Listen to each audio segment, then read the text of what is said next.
Hello everyone and welcome to better minds. आज की इस वीडियो में हम कवर करने जा रहे हैं क्लास 10 सीबीएसई साइंस का चैप्टर लाइट।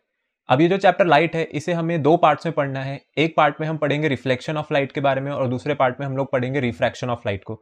तो आज की इस वीडियो में हम कवर करेंगे रिफ्लेक्शन ऑफ लाइट को। जिन भी स्टूडेंट्स ने हमारी इस चैनल पर पिछली वीडियोस को नहीं देखा है वो जाकर के क्लास 10 सीबीएसई की पिछली वीडियोस देख सकते हैं। इससे आपको काफ़ी ज़्यादा हेल्प मिलेगी एक अच्छा स्कोर करने के लिए अपने क्लास 10 बोर्ड एग्जामिनेशन में। तो मेक श्योर आप पिछली वीडियोस को देखें और उससे भी एक खास इन्फॉर्मेशन आप लोगों के लिए, अगर आप हमारा स्टडी मटेरियल एक्सेस करना चाहते हैं तो उसके लिए आप हमारा टेलीग्राम ग्रुप ज्वाइन कर सकते हैं जहां पर आपको notes, worksheet, solve example and PYQs देखने को मिलेंगे।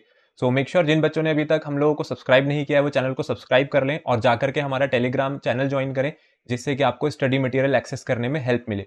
तो चलिए आज के इस वीडियो को इसी के साथ स्टार्ट करते हैं। तो सबसे पहले जैसा कि इस चैप्टर का नाम है लाइट, लाइट के बारे में समझते हैं लाइट क्या है। देखिए अगर हम लोग लाइट की बात करें तो लाइट क्या है? Light is a form of energy. Class 9th में हम सभी एक चैप्टर पढ़ करके आ रखे हैं जिसका नाम है साउंड। जैसे साउंड वेव्स हुआ करती थी वैसे ही हमारे पास लाइट भी एक वेव की ही फॉर्म है। बट अगर आपके पास जो वहां पर साउंड थी, साउंड की हम बात करें तो साउंड कैसी वेव्स थी? वो मैकेनिकल वेव्स थी। जबकि लाइट कैसी वेव होती है? लाइट आपके पास एक इलेक्ट्रोमैग्नेटिक वेव होती है। अब जो लाइट है, लाइट को अगर हम लोग डिफाइन कर रहे हैं कि light is a form of energy, तो ये लाइट का काम क्या होता है? देखिए हम अपने आसपास जितनी भी चीजें देखते हैं उसके पीछे रीजन क्या है कि जो भी लाइट है जो कि किसी सोर्स से चल करके आ रही है, जब वो जाकर के किसी ऑब्जेक्ट पर टकराएगी और उसके बाद रिफ्लेक्ट होकर के वापस हमारी आंखों तक आती है, तो हमें वो ऑब्जेक्ट यहाँ पर विजिबल होता है। अगर लाइट रेस सोर्स से चली, वो जाकर के ऑब्जेक्ट पे टकराई लेकिन हमारे आंखों तक नहीं पहुंची, तो वो ऑब्जेक्ट हमें दिखाई नहीं देगा। तो इसके पीछे हम लोग रीजन क्या देते हैं? इसके पीछे रीजन होता है यहाँ पर रिफ्लेक्शन ऑफ लाइट का।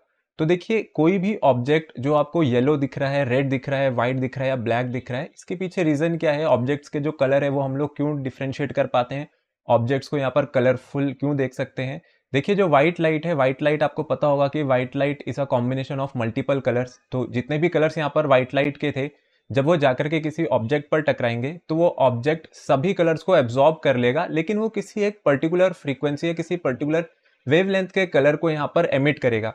तो जैसे हम लोग व्हाइट लाइट का अगर एग्जांपल लें कि कोई ऑब्जेक्ट यहाँ पर आपको रेड कलर का दिख रहा है, तो उस ऑब्जेक्ट ने क्या किया होगा? उस व्हाइट लाइट के सभी कलर्स को एब्जॉर्ब कर लिया होगा एक्सेप्ट रेड। तो वो रेड कलर उसने रिफ्लेक्ट कर दिया और इसीलिए वो ऑब्जेक्ट आपको रेड दिखाई दे रहा है। तो ये रीजन होता है यहाँ पर कलर्स के पीछे की, जो हम लोग कलर्स हैं उनको हम कैसे देख पाते हैं और कलर्स को कैसे डिफ्रेंशिएट करते हैं। तो अगर हम लोग लाइट की बात करें, देखिए अब लाइट में अगर हम लोग समझे तो हमारे पास दो तरीके की टर्म्स होती हैं। जो लाइट सोर्सेज हैं आपके पास, या तो ल्यूमिनस होगा या फिर लाइट सोर्स आपके पास नॉन ल्यूमिनस होगा। देखिए ल्यूमिनस सोर्स आपके पास कौन सा सोर्स होता है? कोई भी एक ऐसा सोर्स जिसके पास अपनी खुद की लाइट है। जैसे हम लोग इसका सबसे अच्छा एग्जांपल लें तो इसका सबसे अच्छा एग्जांपल हो सकता है सन। सन आपके पास एक ल्यूमिनस सोर्स है क्योंकि ये क्या कर रहा है, इसके ऊपर आकर के कोई लाइट फॉल नहीं कर रही है जहां से रिफ्लेक्ट होकर हमारी आंखों तक पहुंचे। सन का हमें जो भी कलर दिख रहा है वो इस वजह से दिख रहा है क्योंकि सन से खुद लाइट रेस निकल रही हैं, वो खुद लाइट का एक सोर्स है और हमारी आंखों तक वो लाइट चल करके आ रही है। और अगर हम वहीं पर यहाँ पर एक दूसरा एग्जांपल लें, दूसरा एग्जांपल हो सकते हैं यहाँ पर मून्स एंड प्लैनेट्स। तो आपको पता होगा कि जो प्लैनेट्स हैं और जो ये मून है, इनके पास अपनी खुद की कोई लाइट नहीं होती है। जो भी हमारे पास सन की लाइट है, जब सनलाइट जाकर के मून पर फॉल करती है उसके बाद वो लाइट रेस टकरा करके हमारी आंखों तक पहुंचती हैं, तब हमें वो जो ऑब्जेक्ट है या जो मून है वो विजिबल होता है। तो जैसे हम लोग यहाँ पर सन की बात करते हैं, ये सन है और इसी के हम लोग यहाँ पर साइड में बना लेते हैं मून को। तो मून के पास अपनी खुद की कोई लाइट नहीं थी। हम कहते हैं कि ये जो सन से लाइट रेस चल करके आई है, मून पर चल करके आई है और ये रिफ्लेक्ट बैक होकर के यहाँ अर्थ तक पहुंच रही है। तो इसमें जो ये सन है, ये सन हमारे पास क्या बन गया? ये सन आपके पास बन गया एक ल्यूमिनस सोर्स। ल्यूमिनस सोर्स का मतलब होता है कि सन के पास अपनी खुद की लाइट है, लेकिन जो मून है, मून आपके पास एक नॉन ल्यूमिनस सोर्स है। तो मून आपकी जो मून है, मून के पास अपनी खुद की कोई लाइट तो नहीं है, बट मून हमें क्यों विजिबल है? मून हमें इसलिए विजिबल है क्योंकि सन से जो सनलाइट चल करके आ रही है वो मून पर पड़ रही है, जिसके बाद वो रिफ्लेक्ट बैक कर गई और अर्थ तक पहुंची और हमें वो जो मून था वो विजिबल हुआ। सेम चीज हम लोग यहाँ पर प्लैनेट्स के साथ भी कह सकते हैं। अगर हम लोग प्लैनेट्स का भी एग्जांपल लें तो प्लैनेट्स के साथ भी यही सेम चीज यहाँ पर हो रही होगी। इसके बाद नेक्स्ट टॉपिक पे मूव करते हैं और नेक्स्ट टॉपिक है हमारे पास कैरेक्टरिस्टिक ऑफ लाइट। देखिए लाइट की अगर कैरेक्टरिस्टिक्स की बात करें, मीन्स हम लोग लाइट वेव्स को यहाँ पर कैसे पहचान सकते हैं, लाइट की क्या क्या प्रॉपर्टीज, क्या क्या कैरेक्टरिस्टिक्स होंगे। तो सबसे पहला तो ये होता है कि लाइट के हमारे पास दो नेचर होते हैं। एक होता है इसका पार्टिकल नेचर और एक होता है वेव नेचर। तो अभी हम लोग यहाँ पर जिस बारे में पढ़ेंगे वो है आपके पास इसका वेव नेचर। अभी हम यहाँ पर पार्टिकल नेचर की बात नहीं करेंगे लाइट के। फिर सेकंड प्रॉपर्टी हमारे पास light is an electromagnetic wave. देखिए अगर हम इलेक्ट्रोमैग्नेटिक वेव की बात करें तो इलेक्ट्रोमैग्नेटिक वेव्स कौन सी वेव्स होती हैं? इलेक्ट्रोमैग्नेटिक वेव्स को कोई भी मीडियम नहीं चाहिए प्रोपेगेट करने के लिए। साउंड को एक मीडियम चाहिए था यहाँ पर प्रोपेगेट करने के लिए, लेकिन लाइट को कोई मीडियम नहीं चाहिए होता है। अगर हम साउंड की बात करें तो साउंड को सुनने के लिए हम लोगों को मीडियम की जरूरत है। जैसे मैं आपको एग्जांपल दूं, अपने क्लास 9 में एक सबसे अच्छा एग्जांपल इसका सुना होगा कि अगर हम लोग वैक्यूम में जाकर के साउंड को सुनना चाहेंगे तो आप साउंड को सुन नहीं सकते हो। तो इसका मतलब ये नहीं है कि वहां साउंड प्रोड्यूस नहीं हो रहा है वैक्यूम में साउंड प्रोड्यूस हो रहा है, लेकिन जो साउंड वेव्स हैं वो प्रोपोगेट करके लिसनर के कानों तक नहीं पहुंच पा रही हैं, क्योंकि आपने उसके बीच जो ब्रिज चाहिए होता है ना यहाँ पर उसको ट्रैवल करने के लिए, जो मीडियम चाहिए होता है साउंड वेव्स को ट्रैवल करने के लिए, वो वहां पर नहीं बनाया हुआ है। और वो मीडियम क्या था? वो मीडियम था एयर। तो साउंड वेव्स जैसे एयर की हेल्प से ट्रैवल कर सकती हैं, वैसी जो लाइट वेव्स हैं, लाइट वेव्स को कोई मीडियम ही नहीं चाहिए यहाँ पर ट्रैवल करने के लिए। साउंड में जो स्पीड थी वो सॉलिड्स में अलग है, लिक्विड्स में अलग है और गैसेस में अलग है, लेकिन जो लाइट की स्पीड है, लाइट की स्पीड हमारे पास कांस्टेंट रहती है और उसकी वैल्यू होती है 3 इंटू 10⁸ मीटर पर सेकंड, मींस 3 लाख किलोमीटर पर सेकंड जो है ये स्पीड ऑफ लाइट है। तो लाइट एक इलेक्ट्रोमैग्नेटिक वेव है, इसको कोई भी मीडियम नहीं चाहिए होगा यहाँ पर ट्रैवल करने के लिए, और ये हमेशा एक कांस्टेंट स्पीड के साथ ही ट्रैवल करेगी, विच इज 3 इंटू 10⁸ मीटर पर सेकंड। और उसके बाद अगर हम लोग बात करें कि जो लाइट है जो कि इस चैप्टर में हम लोगों को पढ़ना है वो है इसका रिफ्लेक्शन। लाइट जब भी किसी सरफेस पर जाकर के गिरेगी, या तो लाइट का वहां पर रिफ्लेक्शन होगा या फिर होगा लाइट का रिफ्रैक्शन। तो आज हम कवर करेंगे रिफ्लेक्शन ऑफ लाइट को, और रिफ्रैक्शन ऑफ लाइट के बारे में हम बाद में बात करेंगे इस चैप्टर की एक नेक्स्ट वीडियो में। तो चलिए आज मूव कर जाते हैं अब सीधा हमारा जो इस चैप्टर का नाम है, जो कि अब टॉपिक होने वाला है आपका अगला, which is reflection of light. देखिए रिफ्लेक्शन ऑफ लाइट को समझते हैं। सबसे पहले हम एक चीज ध्यान रखेंगे कि जो रिफ्लेक्शन है, रिफ्लेक्शन ऑफ लाइट को आप रिफ्लेक्शन ऑफ साउंड से कंपेयर नहीं कर सकते। उसके पीछे मैं अभी आपको रीजन बताऊंगा कि क्यों हम लोग रिफ्लेक्शन ऑफ लाइट को रिफ्लेक्शन ऑफ साउंड से कंपेयर नहीं कर सकते। देखिए ये आपके पास एक लाइट रे चल करके आई मिरर पे, और ये इससे रिफ्लेक्ट बैक होकर के सेम चीज हमारे पास वापस आ गई। तो ये जो मिरर है यहाँ पर, मिरर किसका काम कर रहा है? मिरर यहाँ पर काम कर रहा है एक सरफेस का। तो रिफ्लेक्शन ऑफ लाइट क्या है? रिफ्लेक्शन ऑफ लाइट आपके पास एक वो फिनोमिना है जिसमें लाइट किसी सरफेस पर जाकर के स्ट्राइक करेगी और रिफ्लेक्ट बैक हो जाएगी उसी मीडियम में। तो मीडियम जो है, मीडियम यहाँ पर चेंज नहीं होगा। यहाँ पर ऐसा हो सकता था कि ये जो मिरर मेरे पास रखा है, यहाँ पर इसके एक साइड जो फ्रंट वाली साइड है, फ्रंट वाली साइड हमारे पास एयर है और इसके बैक वाली साइड हमारे पास वाटर रखा हुआ है फॉर एग्जाम्पल। तो ये एयर से चल करके आ रही है रे, और ये एयर में ही वापस क्या कर जाए? रिफ्लेक्ट कर जाए, तभी हम इसे रिफ्लेक्शन कहेंगे। और अगर ये मिरर की जगह मैं लेंस रख देता या यहाँ पर कोई ग्लास स्लैब रखी होती, तो ये लाइट रिफ्लेक्ट भी करती लेकिन उसके साथ साथ रिफ्रैक्ट भी करती, मींस दूसरे मीडियम में भी निकल जाती। तो जिसको हमें बाद में कवर करना है। तो आज हम सिर्फ अभी रिफ्लेक्शन के बारे में बात करेंगे। तो रिफ्लेक्शन कहाँ होता है? रिफ्लेक्शन हमेशा सेम मीडियम में होता है। फिर यहाँ पे जो लाइट का रिफ्लेक्शन हो रहा है प्लेन मिरर से, इसके पीछे रीजन क्या है कि ये लाइट रिफ्लेक्ट क्यों कर रही है? देखिए अगर हम लोग प्लेन मिरर को समझें, आप लोगों ने अपने घर में भी प्लेन मिरर देखा होगा। जो मिरर की जो बैक साइड है हमारे पास, बैक साइड इसकी पॉलिश रहती है। तो ये हम लोगों ने ये मिरर की ब्लैक साइड को यहाँ पर शो कर रखा है, बैक साइड को यहाँ पर शो कर रखा है, जो कि एक पॉलिश सरफेस है। इसको हम लोग मेनली यहाँ पर सिल्वर पेंट के साथ पॉलिश करते हैं, क्योंकि सिल्वर को बहुत ही अच्छा रिफ्लेक्टर माना जाता है। अगर आप इसे पीछे से पेंट नहीं करेंगे, आप पॉलिश नहीं करेंगे, तो ये कभी भी रिफ्लेक्टिंग सरफेस नहीं बन सकती है। तो लाइट को रिफ्लेक्टिंग सरफेस बनाने के लिए, मिरर को यहाँ पर रिफ्लेक्टिंग सरफेस बनाने के लिए हम लोगों ने क्या किया है, मिरर के बैक साइड में एक सिल्वर कलर का यहाँ पर पेंट कर रखा है। और सिल्वर का ही क्यों किया? अगर आपसे कभी पूछा जाए हम लोग सिल्वर को ही क्यों चूज कर रहे हैं, बाकी कोई पेंट क्यों नहीं कर रहे हैं, तो उसके पीछे रीजन जो है वो ये है कि silver is the best reflector of light. अब इसमें हम लोग जो नेक्स्ट टॉपिक है, नेक्स्ट टॉपिक पर जब मूव कर रहे हैं, इसका नाम है reflection of light from plane surfaces. देखिए प्लेन सरफेसेस से ही क्यों रिफ्लेक्शन ऑफ लाइट की बात करी जा रही है? हमारे पास रिफ्लेक्शन दो तरीके के हो सकते हैं। हो सकता है कि आपके पास जो सरफेस है वो प्लेन नहीं है, तो सरफेस कैसी हो जाएगी? सरफेस हमारे पास इरेगुलर हो जाएगी। और अगर इरेगुलर सरफेस वहां पर है तो वहां पर आपको देखने को मिलेगा ऐसा एक डिफ्यूज्ड रिफ्लेक्शन, जैसे कि यहाँ पर एक स्लाइड में आप देख सकते हैं, यहाँ पर डिफ्यूज रिफ्लेक्शन शो हो रखा है। तो अभी इसके आगे हम लोग बात करेंगे, लेकिन क्योंकि यहाँ पर प्लेन सरफेसेस लिखा है रिफ्लेक्शन ऑफ लाइट, तो उसका मैंने आपको मीनिंग बता दिया कि हम लोग प्लेन सरफेसेस क्यों कह रहे हैं। और ये जितनी भी हम बातें पढ़ेंगे ये सिर्फ प्लेन सरफेसेस पे ही एप्लीकेबल है, रफ सरफेसेस पर ये चीजें एप्लीकेबल नहीं होंगी। देखिए पहला तो, जो भी लाइट रे आपकी सरफेस की तरफ चल करके आ रही है, इसको हम कहते हैं इंसिडेंट रे। तो ये मिरर की जो सरफेस है, अगर हम लोगों ने इसे मान रखा है कि मिरर पर हम लोग सभी रिफ्लेक्टेड रेस को यहाँ पर देखने वाले, इंसिडेंट रेस को देखने वाले हैं, तो ये मिरर की सरफेस हो गई, और मिरर की सरफेस पर सबसे पहले आ गई आपके पास इंसिडेंट रे। और इंसिडेंट रे ने जहां पर भी आकर के इस मिरर को स्ट्राइक किया, इस पॉइंट को हम लोग बोलेंगे पॉइंट ऑफ इंसिडेंस। फिर इस पॉइंट ऑफ इंसिडेंस से जो रिफ्लेक्टेड रे है वो बाहर निकल जाएगी। एक सेकेंड, यहाँ पर ये जो एरोज हैं ये गलत बने हुए हैं, तो ये एरो रहेगा हमारे पास रिफ्लेक्टेड रे का। आपको एक चीज यहाँ पर ध्यान रखनी है कि यहाँ पर एरोज की बहुत खास इंपॉर्टेंस है, क्योंकि जो आप ये रेज बना रहे हैं, जो ये इसकी जो डायरेक्शन आप बता रहे हैं वो हम लोग एरो से डिफाइन करते हैं। ये जो एरोज है, ये एरोज यहाँ पर बताते हैं आपको डायरेक्शन ऑफ लाइट के बारे में। तो इंसिडेंट रे जो थी, इंसिडेंट रे मिरर की तरफ आ रही है और रिफ्लेक्टेड रे यहाँ से मिरर से दूर जा रही है। फिर उसके बाद हमने क्या किया, उसके बाद एक नॉर्मल खींचा इस सरफेस पे। नॉर्मल का मतलब होता है कोई भी एक ऐसी लाइन जो कि सरफेस के परपेंडिकुलर है। तो ये जो नॉर्मल है, ये नॉर्मल का काम क्या होता है? नॉर्मल का काम होता है जब भी हम लोग एंगल ऑफ इंसिडेंस और एंगल ऑफ रिफ्लेक्शन को भी डिफाइन करेंगे, वो हमेशा नॉर्मल के साथ बनाते हैं। तो जब हम लोग नॉर्मल बनाएंगे तो इंसिडेंट रे कुछ एंगल बनाएगी इस नॉर्मल के साथ, और इस एंगल को बोला जाता है एंगल ऑफ इंसिडेंस। और वैसे ही ये रिफ्लेक्टेड रे भी यहाँ पर नॉर्मल के साथ एंगल बनाएगी, और इस एंगल को बोला जाता है एंगल ऑफ रिफ्लेक्शन। अब कई बार क्या होता है, कई बार आपको क्वेश्चंस भी जब हम लोग आगे देखेंगे इसके, तो कई बार आपको ये एंगल दे रखे होते हैं।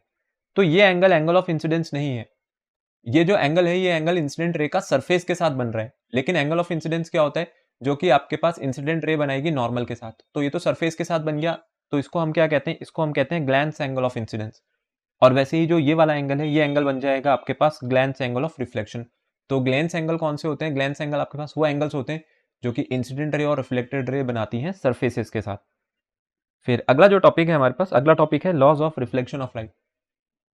अब जब भी किसी स्मूथ सरफेस पर या प्लेन सरफेस पर रिफ्लेक्शन होता है, तो वहां पर ये जो लॉस ऑफ रिफ्लेक्शन है हमेशा फॉलो होते हैं। तो लॉज ऑफ रिफ्लेक्शन को देखते हैं। लॉज ऑफ रिफ्लेक्शन आपके पास क्या क्या है?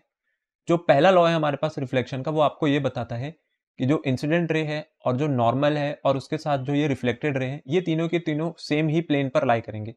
एक ही प्लेन पर लाई करने का मतलब है, जैसे अगर मैं इसको मान लूं कि ये मेरे पास एक सरफेस है, तो मैं इसी सरफेस पर ये तीनों कैलकुलेशंस कर सकता हूँ।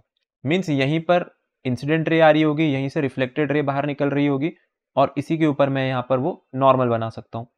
तो मैंने प्लेन तो नहीं चेंज किया। जैसे हम ये पूरी की पूरी कैलकुलेशन किस पे करते हैं? अपनी कॉपी पे। तो हम अपनी कॉपी पे क्यों कर पाते हैं? क्योंकि जो लॉज ऑफ रिफ्लेक्शन है फॉलो हो रहा है। इंसिडेंट रे, रिफ्लेक्टेड रे, उसके साथ साथ नॉर्मल, तीनों के तीनों यहाँ पर सेम प्लेन में लाई कर रहे हैं। फिर जो दूसरा हमारे पास लॉ ऑफ रिफ्लेक्शन है, वो है angle of incidence equals to angle of reflection. जब भी हमारे पास रेगुलर रिफ्लेक्शन होगा या किसी प्लेन सरफेस से रिफ्लेक्शन होगा, तो एंगल ऑफ इंसिडेंस हमेशा एंगल ऑफ रिफ्लेक्शन के इक्वल होता है। बट ये सिर्फ और सिर्फ वैलिड होता है हमारे पास प्लेन सरफेसेस के लिए। अब जो एंगल ऑफ इंसिडेंस है और जो एंगल ऑफ रिफ्लेक्शन है, ये तो नॉर्मल के साथ बनाए जाते हैं। ये तो आपको हमेशा नॉर्मल के साथ चेक करने हैं। अगर हम लोग एक ऐसी सरफेस की बात करें जहां पर जो लाइट रे है वो सरफेस के परपेंडिकुलरली इंसिडेंट है, मीन्स जो ये लाइट रे आप यहाँ पर देख रहे हैं, जो लाइट रे आई है, ये लाइट रे नॉर्मल के ही अलोंग आ गई। तो अगर ये नॉर्मल के ही अलोंग आ गई, तो ये तो नॉर्मल के ठीक ऊपर बैठ करके आ रही है ना लाइट रे, ये जो इंसिडेंट रे है। तो इसने नॉर्मल के साथ कोई एंगल तो बनाया ही नहीं। तो इस केस में जो एंगल ऑफ इंसिडेंस है हमारे पास, वो कितना हो गया? 0। और जब भी एंगल ऑफ इंसिडेंस 0 होगा, तो एंगल ऑफ रिफ्लेक्शन भी 0 हो जाएगा।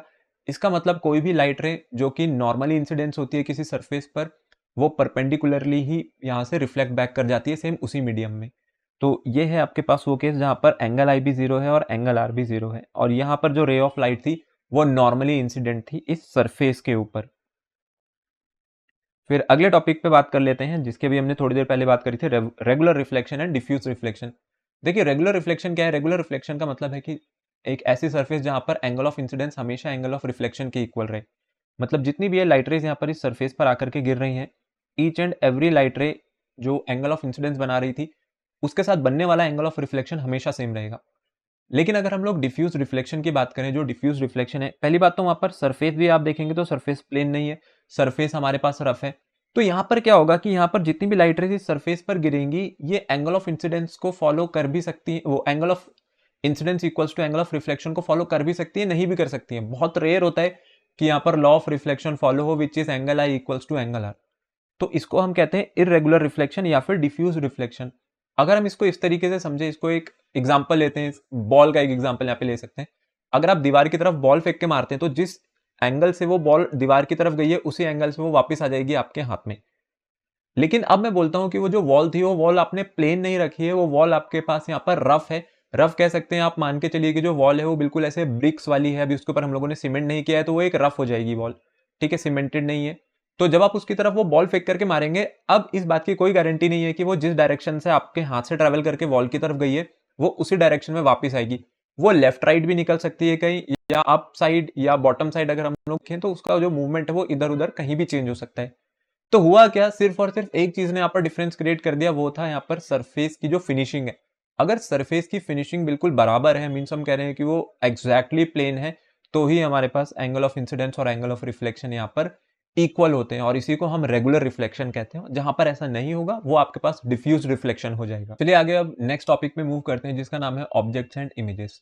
अब ये ऑब्जेक्ट्स एंड इमेजेस हमें समझना क्यों जरूरी है, क्योंकि इस पूरे चैप्टर में अब जब हम आगे बढ़ेंगे तो यहाँ पर हम सिर्फ दो ही चीजों का नाम लेंगे, एक होता है आपके पास ऑब्जेक्ट और एक चीज होती है इमेज।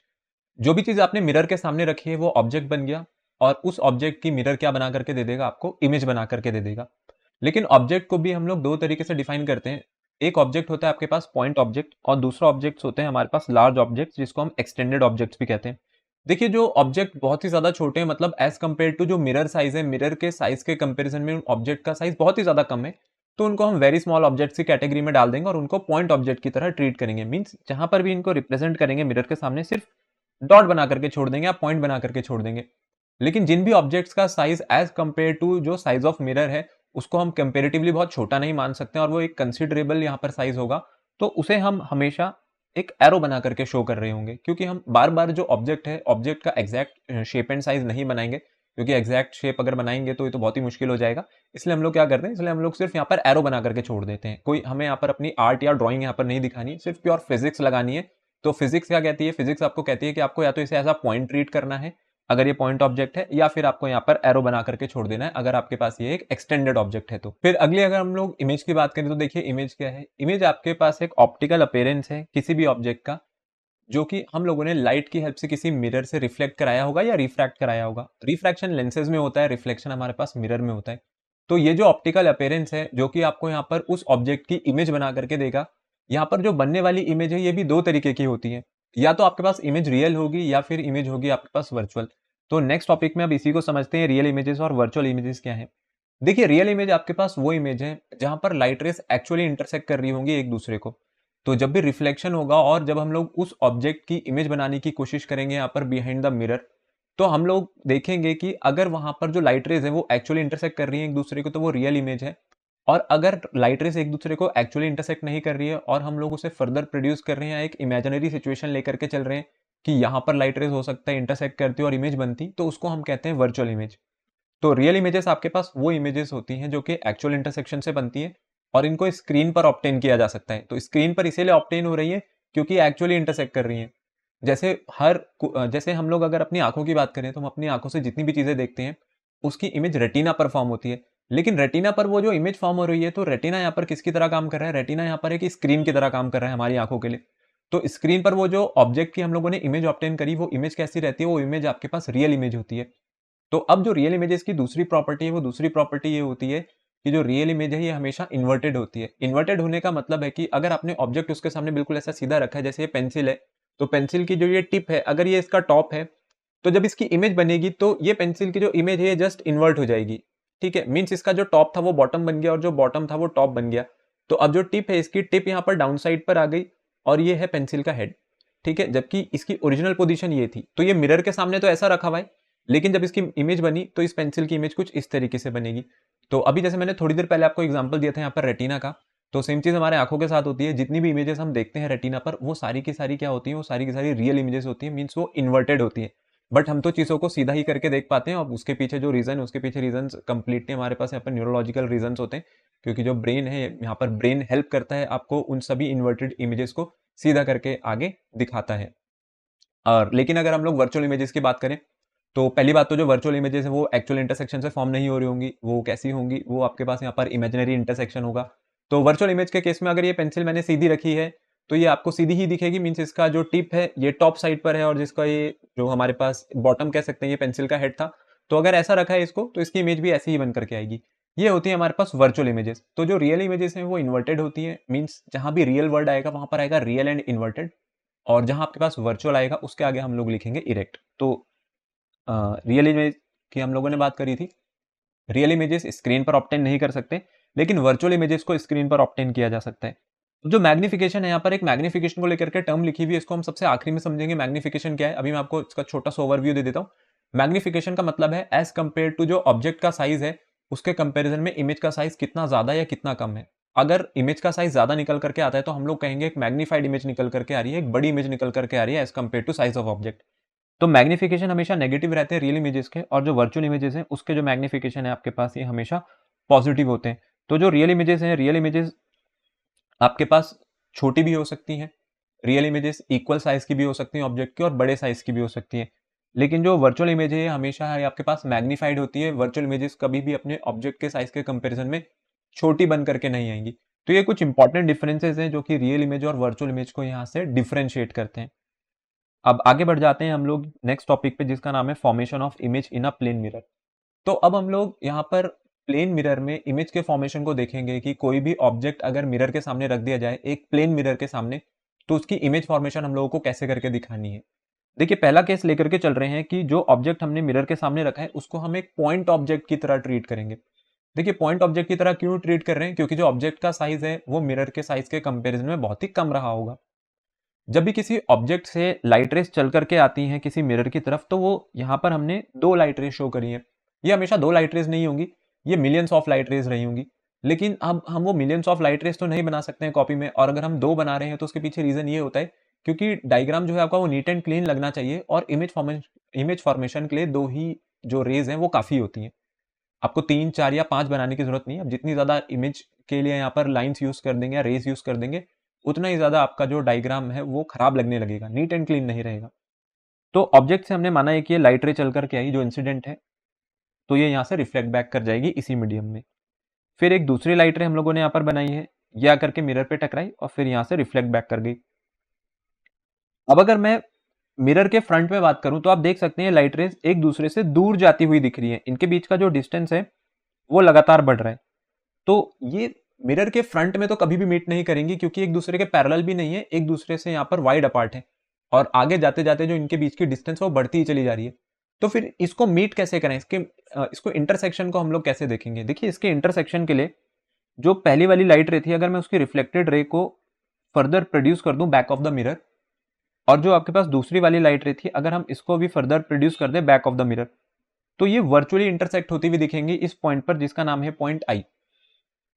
तो अगर आपने ऑब्जेक्ट रखा था तो ये मिल गई आपको उस ऑब्जेक्ट की इमेज। तो पॉइंट साइज ऑब्जेक्ट था तो इसकी इमेज भी हम लोगों ने कैसी बताई है, ये पॉइंट साइज ही बताई है। लेकिन अगर हम दूसरी तरफ चले जहां पर हम ऑब्जेक्ट को ट्रीट करेंगे एक एक्सटेंडेड ऑब्जेक्ट की तरह, मतलब जो उसका ओरिजिनल शेप था उसको वैसे ही बना करके रखा है, पॉइंट में नहीं शो करे। ये आपने ऑब्जेक्ट एरो से दिखाया, अभी मैंने थोड़ी देर पहले बात करी थी हम सभी ऑब्जेक्ट्स को एरो की तरह शो करेंगे जो पॉइंट ऑब्जेक्ट्स नहीं है। तो यहाँ से एक लाइट रे चल करके आई जो कि बिल्कुल सीधी, देखिए यहाँ से बहुत सारी लाइट रेस रही होंगी, ऐसे multiple millions of light rays रही होंगी। तो इतनी सारी लाइट रेस नहीं बनाएंगे, नहीं तो समझ ही नहीं आएगा डायग्राम। तो मैंने एक लाइट रे इस डायरेक्शन में बना दी जो कि इस सरफेस के परपेंडिकुलर हो गई। तो अगर कोई भी लाइट रे सरफेस के परपेंडिकुलर आती है, अभी थोड़ी देर पहले पढ़ा था, वो जिस डायरेक्शन में आई है उसी डायरेक्शन में निकल जाएगी, मीन्स नॉर्मली ही वहां से बाहर चली जाएगी। और दूसरी लाइट रे के लिए कुछ एंगल ऑफ इंसिडेंस देख लिया तो ये यहाँ से रिफ्लेक्ट बैक कर गई। फिर नीचे भी सेम चीज हुई होगी, एक लाइट रे आई नॉर्मली सरफेस पे, तो ये नॉर्मली ही यहाँ से बाहर चली जाएगी, रिफ्लेक्ट हो जाएगी सेम मीडियम में। और एक दूसरी लाइट रे लेकर के चलते हैं जो कि पॉइंट जी पर अपना रिफ्लेक्शन दिखा रही है। अब यहाँ पर भी क्या हुआ, यहाँ पर भी अगर हम लोग देखें तो ये लाइट रेस कभी भी एक दूसरे को एक्चुअली इंटरसेक्ट करती हुई नहीं दिखेंगी। अगर ये यहाँ से निकल रही है तो ये यहाँ से चली जाएगी, फिर ये इधर से जा रही है, तो ये तो कभी एक दूसरे को इंटरसेक्ट ही नहीं कर रहे हैं। तो लाइट रेस कैसे मिलेंगी, उसके लिए भी हमें इन लाइट रेस को क्या करना पड़ेगा, फर्दर एक्सटेंड करना पड़ेगा यहाँ पर बिहाइंड द मिरर। तो अगर हम लोग इसे बिहाइंड द मिरर एक्सटेंड करके देखते हैं तो देखिए ये जो नॉर्मल वाली लाइट रे थी इसको हमने एक्सटेंड करा ये पॉइंट ए डैश पे, और ये जो रिफ्लेक्टेड रे थी जब इसको एक्सटेंड करा तो ये दोनों यहाँ पर मीट कर गई। इसका मतलब ये तो मिल गया मेरे को इस एरो का हेड। फिर अगर हम इस एरो के बॉटम की बात करें जो कि पॉइंट बी था, इसके लिए भी इसके नॉर्मल को यहाँ पर फर्दर प्रोड्यूस कर देते हैं बैक ऑफ द मिरर, और जो नीचे वाली रिफ्लेक्टेड रे है जब इसको भी प्रोड्यूस करेंगे तो ये मिलेगा आपको जाकर के बी डैश पे। और जब हम इस ए डैश से बी डैश को जोड़ देंगे तो ये बन गई इस ए बी ऑब्जेक्ट की ए डैश बी डैश इमेज। देखिए अगर हमने इसके हेड को यहाँ पर ए मार्क किया है तो यहाँ पर भी इसके हेड को हम ए ही मार्क करेंगे। तो इससे पता चलता है कि ये जो ऑब्जेक्ट है ये वर्चुअल है। क्यों, क्योंकि ये बिल्कुल सीधा बन रहा है। ऐसा तो नहीं हुआ कि जो इसका टॉप था वो बॉटम बन गया और जो बॉटम था वो टॉप बन गया। तो प्लेन मिरर ने कैसी इमेज बना करके दे दी, प्लेन मिरर ने आपको बना करके दे दी वर्चुअल इमेज।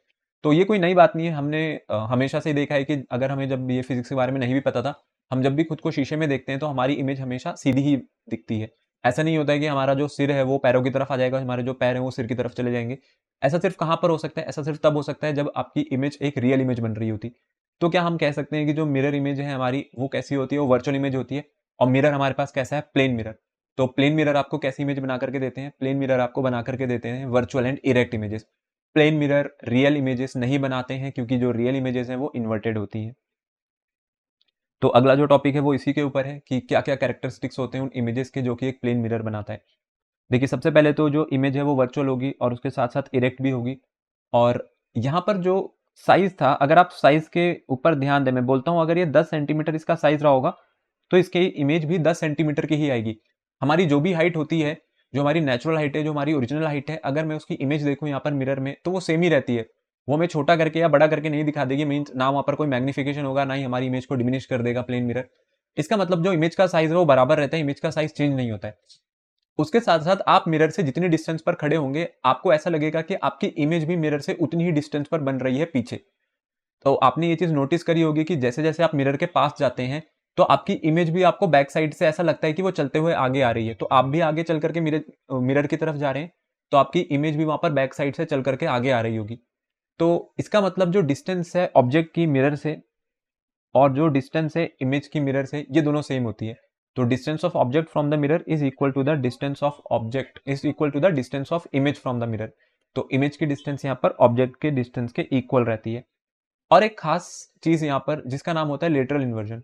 जब भी हम अपनी मिरर इमेज को देखते हैं तो मिरर में जो हमारा लेफ्ट है वो राइट बन जाता है और जो राइट है वो लेफ्ट बन जाता है। अगर आप अपना लेफ्ट हैंड उठाएंगे तो मिरर में अपेयर होगा कि वो आपका राइट हैंड है, और अगर आप अपना राइट हैंड रेज करते हैं मिरर के सामने तो वो मिरर में लेफ्ट हैंड होकर के रेज हो रहा होगा। तो इस जो फिनोमिना को हम लोग नाम देते हैं उसका नाम है लेटरल इन्वर्जन। तो चलिए आगे समझ लेते हैं लेटरल इन्वर्जन होता क्या है, और ये लेटरल इन्वर्जन हमारे क्या क्या डिसएडवांटेजेस है, क्या क्या एडवांटेजेस है, उसकी भी बात करते हैं। देखिए, अब जो लेटरल इन्वर्जन है, अगर हम लोग लेटरल इन्वर्जन को देखें तो लेटरल इन्वर्जन में सबसे पहले तो हमारे पास जो आपका लेफ्ट हैंड साइड है वो राइट हैंड साइड होकर के यहाँ पर अपेयर होने लगेगा। जैसे आप देख सकते हैं कि ये जो रेड यहाँ पर लिखा हुआ है तो ये लेफ्ट टू राइट लिखा हुआ है, लेकिन मिरर में ये बन करके आ गया राइट टू लेफ्ट। तो अब ये जो लेफ्ट टू राइट RED लिखा है वो राइट टू लेफ्ट RED क्यों बन गया? क्योंकि जो लेफ्ट हैंड साइड वाले लेटर थे वो राइट हैंड साइड से शुरू होंगे। और इनके जरा आप इस चीज पर भी ध्यान दीजिए ओरिएंटेशन पे। अगर जो हम लोगों ने ई बनाया है यहाँ पर, ई जो बन रखा है इस मिरर में, ये ठीक उल्टा बन रखा है। तो इसी को हम कहते हैं लेटरली इन्वर्ट होना। तो लेटरली इन्वर्ट हो रहा है, लेटरली मीन्स जो हॉरिजॉन्टल है, हॉरिजॉन्टली ये चीज इन्वर्ट हो रही है मीन्स साइडवेज इन्वर्ट हो गई। ऐसा नहीं हुआ कि टॉप बॉटम बन गया और बॉटम टॉप बन गया, वो चीज नहीं हो रही है, वो रियल इमेजेस में होती है। ये इमेज अभी वर्चुअल है। तो यहाँ पर क्या हो रहा है? यहाँ पर लेटरल इन्वर्जन हो रहा है। अब ये चीज हमारे कहाँ पर काम आती है? आपने देखा होगा कि एम्बुलेंस जो है, जितनी भी एम्बुलेंसेज होती है वहां पर नाम कभी भी सीधा नहीं लिखा होता है, वहां पर नाम हमेशा इस पैटर्न में लिखा होता है एम्बुलेंस का। ये राइट टू लेफ्ट यहाँ पर एम्बुलेंस को लिखा है और उसमें भी जो लेटर्स है उनको लेटरली इन्वर्ट कर रखा है। क्योंकि जब भी कोई ड्राइवर आगे गाड़ी ड्राइव कर रहा होगा तो एम्बुलेंस जब उसके पीछे से आ रही होगी, और अगर बाई चांस यहाँ पर एम्बुलेंस ने सायरन नहीं भी बजाया है, तो जब आप अपने मिरर में देखेंगे जो कि आपका रियर व्यू मिरर होता है जो कि पीछे की गाड़ियों को दिखाता है फ्रंट में, तो वो जो प्लेन मिरर है उस प्लेन मिरर में जब इस एम्बुलेंस की इमेज बनेगी तो उस प्लेन मिरर में एम्बुलेंस की इमेज इस तरीके से बनेगी। तो वहां पर डायरेक्ट वो जो ड्राइवर है उसको बहुत क्लियरली समझ आ जाएगा कि जो पीछे जो गाड़ियां चल करके आ रही हैं उस पर क्या लिखा हुआ है? एम्बुलेंस लिखा हुआ है। वैसे तो एम्बुलेंस का हमारे पास अपना खुद का एक कैरेक्टरिस्टिक कलर होता है, एम्बुलेंस अलग से ही पहचान में आ जाती है। लेकिन अगर हम किसी नॉर्मल व्हीकल की बात करें, अगर उस पर सिर्फ हम एम्बुलेंस लिख के छोड़ दें तो आपको वहां पर एम्बुलेंस कुछ ऐसा लिखना पड़ेगा, ना कि ये। अगर आप ऐसा एम्बुलेंस लिख देंगे तो उसकी इमेज ये बनेगी, तो इसको पढ़ना थोड़ा सा मुश्किल हो जाएगा।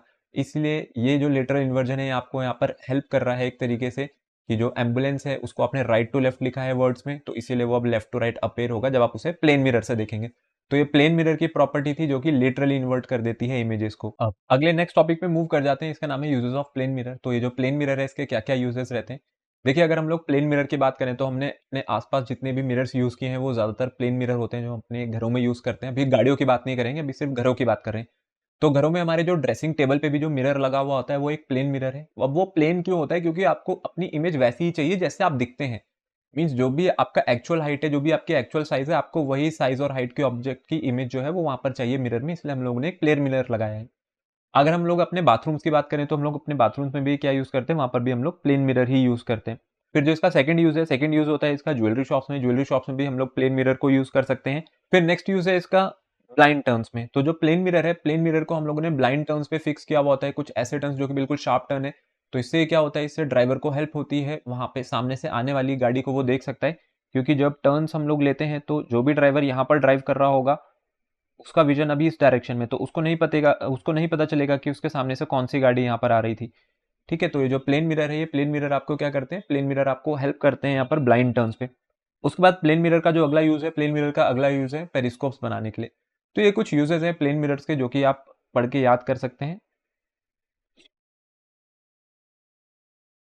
तो ये तो थी बात प्लेन मिरर की। अब प्लेन मिरर से थोड़ा आगे चलते हैं और रिफ्लेक्शन ऑफ लाइट को अब समझेंगे हम लोग स्फेरिकल मिरर्स में। देखिए, जितने भी मिरर्स हैं वो आपके पास ज़रूरी नहीं कि वो प्लेन हो। अब आपके पास दूसरी कैटेगरी आ रही है मिरर्स की, जिसका नाम है स्फेरिकल मिरर्स। स्फेरिकल मिरर्स, देखिए स्फेरिकल मिरर्स क्या होते हैं आपके पास। स्फेरिकल मिरर का मतलब है कि कोई भी एक ऐसा मिरर जिसका जो रिफ्लेक्टिंग सरफेस है वो किसी हॉलो स्फेयर का पार्ट हो। हॉलो स्फेयर के पार्ट होने का मतलब है, जैसे कि आपके पास ये एक शेप है, मीन्स जैसे आपके पास फुटबॉल है। अगर आप इस फुटबॉल को इस सेक्शन से काट देते हैं तो आपके पास ये जो सेक्शन आया, ये सेक्शन मेरे पास बन गया रिफ्लेक्टिंग सरफेस। और जो ये दूसरा सेक्शन है ना, ये भी आपके पास एक रिफ्लेक्टिंग सरफेस ही है। तो ये जो सरफेस है, अगर मैं इसको सिर्फ इतना बनाऊं तो ये किसका पार्ट रहा होगा, ये ओरिजिनल कुछ इस स्फेयर का पार्ट रहा होगा। तो स्फेरिकल मिरर्स आपके पास वो मिरर्स होते हैं जिनकी रिफ्लेक्टिंग सरफेस किसी हॉलो स्फेयर का पार्ट होती है। यहां से दो चीजें हो सकती हैं, या तो स्फेरिकल मिरर आपके लाइट रेस को कन्वर्ज कराएंगे, या फिर स्फेरिकल मिरर्स यहाँ पर आपके लाइट रेस को डाइवर्ज कराएंगे। कन्वर्ज कराने का मतलब है कि अगर आपके पास मल्टीपल लाइट रेस है तो वो अपेयर करेंगी कि वो एक ही पॉइंट पर मीट कर रही है, और डाइवर्ज करने का मतलब है वो एक दूसरे से और ज्यादा दूर चली जाएंगी। तो ये कैसे होता है अभी इसको आगे समझेंगे, और उसको समझने से पहले हमें स्फेरिकल मिरर में दो टर्म्स को यहाँ पर समझना पड़ेगा। दो तरीके के हमारे पास मिरर होते हैं स्फेरिकल, एक का नाम है कॉनकेव मिरर और दूसरा होता है आपके पास कॉन्वेक्स मिरर। देखिए, जो कॉनकेव मिरर है, जैसा कि इसका नाम है कॉनकेव, अब केव का मतलब होता है एक ऐसी सरफेस जो कि अंदर की तरफ रहे। ठीक है, केव में अगर हम लोग एंटर करते हैं तो केव की जो आपके पास एंट्रेंस है वो अंदर की तरफ रहेगी, तो इसको आप नाम से याद रख सकते हैं कि जो कॉनकेव होते हैं, कॉनकेव में जो रिफ्लेक्टिंग सरफेस है, रिफ्लेक्टिंग सरफेस हमारे पास अंदर की तरफ रहती है। ठीक है, और जो कॉन्वेक्स मिरर है, कॉन्वेक्स मिरर में जो आपके पास रिफ्लेक्टिंग सरफेस है, वो रिफ्लेक्टिंग सरफेस यहाँ पर बल्ज आउट कर रही है, बाहर की तरफ निकली हुई है। ठीक है, उभरी हुई सरफेस है कॉन्वेक्स में। तो कॉन्केव में ये जो बैक साइड थी, ये बैक साइड हमारे पास पॉलिश्ड है, और वैसे ही कॉन्वेक्स में भी ये बैक साइड को हम लोगों ने पॉलिश कर दिया। पॉलिश क्यों करा है, ताकि रिफ्लेक्शन हम लोग यहाँ से देख सकें। तो कॉन्केव की जो रिफ्लेक्टिंग सरफेस है वो अंदर की तरफ रहेगी, और जो कॉन्वेक्स है उसकी जो रिफ्लेक्टिंग सरफेस रहती है हमारे पास, वो एक बल्ज आउट सरफेस रहती है, मीन्स उभरी हुई सरफेस रहती है। फिर इसके बाद कुछ आगे हम लोग टर्म्स पढ़ेंगे अब कॉन्केव मिरर और कॉन्वेक्स मिरर से रिलेटेड। अब जरा उनके साथ थोड़ा फेमिलियर हो जाते हैं, उन टर्म्स को समझ लेते हैं। सबसे पहले तो आता है जो टर्म है आपके पास, वो है पोल। देखिए, पोल क्या है, पोल का मतलब है कि जो मिरर का सेंट्रल पॉइंट है, मिरर के सेंट्रल पॉइंट को हम लोग यहाँ पर पोल कहते हैं। जैसे कि ये जो इतना पोर्शन है, आपको सिर्फ इस पोर्शन पे ध्यान देना है। ठीक है, हम लोग बोल रहे हैं कि ये जो स्फेयर था उसे हमने यहाँ से काट दिया, सेम इधर वाले स्फेयर को हमने यहाँ से कट किया है। तो जो लेफ्ट हैंड साइड है, लेफ्ट हैंड साइड पर अगर आप देखेंगे तो लेफ्ट हैंड साइड पर अगर मैं इसे इस साइड से पेंट कर दूं, तो मेरे पास इसके अंदर की जो सरफेस बनेगी, ये कैसी है, ये सरफेस आपके पास कॉनकेव सरफेस है, क्योंकि अंदर की तरफ जा रही है, तो ये कॉनकेव मिरर बन गया। और इस वाले मिरर को अगर आप इधर से पेंट कर देते हैं तो इसकी जो रिफ्लेक्टिंग सरफेस है ये उभरी हुई है, बाहर की तरफ निकल रही है, तो ये कॉन्वेक्स मिरर हो गया। तो पोल क्या होता है, पोल होता है हमारे पास जो इस मिरर का बिल्कुल सेंटर पॉइंट है, ये इसको हम बोलेंगे पोल। देखिए, पोल को हम ऐसे भी समझ सकते हैं कि जब प्रिंसिपल एक्सिस हम आगे ड्रॉ करेंगे तो प्रिंसिपल एक्सिस मिरर को जहां भी कट कर रही होगी, उस पॉइंट को हम लोग पोल कहते हैं। देखिए, अगला है आपके पास सेंटर ऑफ कर्वेचर। ये सेंटर ऑफ कर्वेचर क्या है, अगर हम लोग सेंटर ऑफ कर्वेचर की बात करें, जो स्फेयर है, स्फेयर को हम लोग पेपर पर 3D शेप को नहीं बना सकते तो इसको 2D में ही बनाएंगे। तो हमने यहाँ पर एक सर्कल बना रखा है। तो सर्कल को जब भी डिफाइन किया जाता है तो सर्कल का पहले आता है उसका सेंटर। तो वैसे ये सेंटर ऑफ कर्वेचर क्या है, ये सेंटर जो है ये उस स्फेयर का सेंटर था जिसका कि ये मिरर एक हमारे पास पार्ट है। तो सेंटर ऑफ कर्वेचर जो है, अगर हम इसे सर्कल मान करके चल रहे हैं तो ये सर्कल का यहाँ पर क्या हो गया, सेंटर। तो ये वैसे सर्कल नहीं है, स्फेयर होता है, क्योंकि 3 डायमेंशनल फिगर्स हैं तो ये 3D में ही याद रखेंगे, इसे कोई सर्कल करके याद नहीं रखेगा। रेडियस ऑफ कर्वेचर के बाद अब आगे आ जाते हैं नेक्स्ट टर्म जिसका नाम है प्रिंसिपल एक्सिस। देखिए, प्रिंसिपल एक्सिस क्या है, प्रिंसिपल एक्सिस आपके पास एक ऐसी लाइन होगी जो कि सेंटर ऑफ कर्वेचर से पास करेगी और जाकर के आपके मिरर को ज्वाइन कर रही होगी। अब हम आगे जितनी भी कैलकुलेशंस करेंगे, जो ऑब्जेक्ट बनाएंगे, जो इमेज बनाएंगे, वो हमेशा प्रिंसिपल एक्सिस पे बनाई जाती है। तो प्रिंसिपल एक्सिस ये आपके सेंटर ऑफ कर्वेचर से पास कर गई। और ये जाकर के यहाँ पर मिरर की जो सरफेस है उसको मीट कर रही है, ठीक है। और कहाँ पर मीट करेगी, यहाँ पर पोल पर। फिर उसके बाद होता है आपके पास अपर्चर। देखिए अपर्चर क्या है, अपर्चर का मतलब है कि किसी भी मिरर के पास जितनी भी रिफ्लेक्टिंग सरफेस प्रेजेंट होगी उसको हम लोग अपर्चर बोलते हैं। तो ये मेरे पास जो मिरर है, सिर्फ इतना मिरर हम लोग यहाँ पर एज्यूम कर करके चलेंगे, क्योंकि ये जो स्फेयर था उस स्फेयर से हम लोगों ने इतना मिरर काट के निकाल दिया। तो ये आपके पास मिरर का अपर्चर हो गया। तो इतनी जो सरफेस है मिरर के पास वो यहाँ पर अवेलेबल है फॉर रिफ्लेक्शन, तो इसको हम लोग बोलते हैं अपर्चर। ये जो आपको यहाँ पर दिख रहा है, तो सेम चीज़ कॉन्केव में होती है और वही चीज़ यहाँ पर कॉन्वेक्स में होती है। अब इससे ज़रूरी चीज़ पे आ जाते हैं जिसका नाम है फोकल लेंथ। देखिए फोकल लेंथ क्या होता है, फोकल लेंथ को हम लोगों को समझने से पहले फोकस को समझना पड़ेगा, तब हम आगे फोकल लेंथ की भी बात कर लेंगे।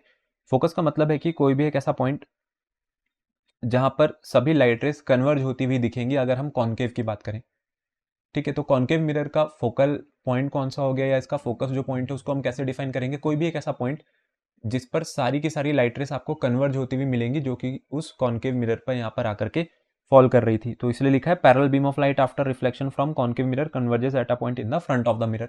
लेकिन हाँ, खास बात यहाँ पर ये रहती है कि वो जो लाइट बीम है वो लाइट बीम हमेशा क्या होनी चाहिए, प्रिंसिपल एक्सिस के पैरेलल होनी चाहिए। तो अगर लाइट बीम प्रिंसिपल एक्सिस के पैरेलल आ रही है तो वो हमेशा कहाँ से पास करती है, वो हमेशा फोकस से पास करके जाएगी। और जो कॉन्वेक्स मिरर है, कॉन्वेक्स मिरर में भी सेम यही चीज होती है, इसके भी फोकस को हम ऐसे डिफाइन करते हैं। लेकिन जो प्रिंसिपल एक्सिस पर फोकस बनाया जाता है कॉन्केव मिरर का, ये रियल फोकस होता है, क्योंकि ये लाइट रेस को कन्वर्ज करेगा। आप देखिए ये कन्वर्ज हो रही हैं, ये सभी लाइट रेस प्रिंसिपल एक्सिस के पैरेलल आ रही हैं और ये एक ही पॉइंट पर जाकर के मीट कर रही हैं। तो इन सभी ने अपना जो पाथ है वो एक ही डायरेक्शन में सेट कर लिया और वहीं पर जाकर के मीट कर गई। इसको हम कहते हैं कॉन्केव मिरर का फोकस। तो ये हो गया एक कन्वर्जिंग मिरर।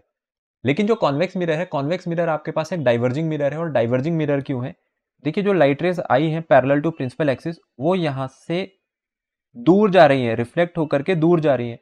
तो अगर ये डाइवर्ज होकर के दूर जाएंगी तो ये तो मीट ही नहीं करेंगी, और जब तक मीट नहीं करेंगे इसका फोकस कैसे डिफाइन होगा। तो उसके लिए हमें इन्हें वर्चुअली प्रोड्यूस करना पड़ेगा बिहाइंड द मिरर। तो ये मिल गया आपको फोकस कॉन्वेक्स मिरर का।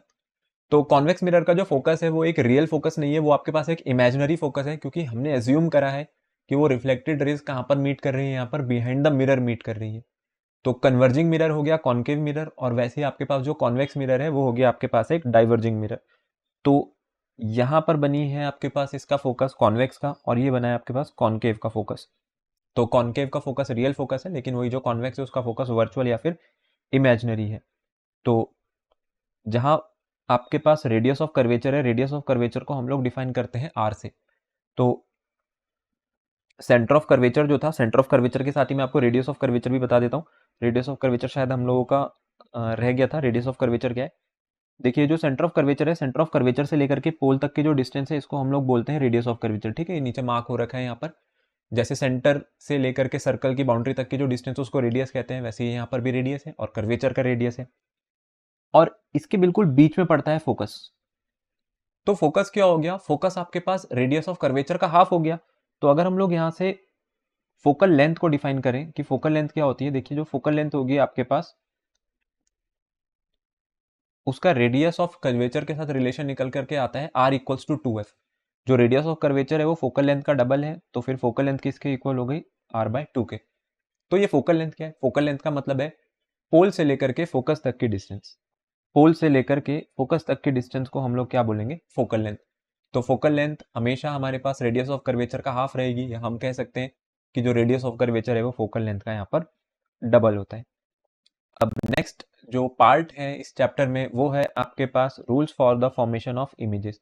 तो अब आ जाते हैं एक ऐसे पोर्शन पर जहां पर हम लोगों को जो भी ऑब्जेक्ट इस मिरर के सामने रखा जाएगा उस ऑब्जेक्ट की इमेज फॉर्मेशन दिखानी है, और कॉन्केव के लिए अलग दिखानी होती है, कॉन्वेक्स के अलग।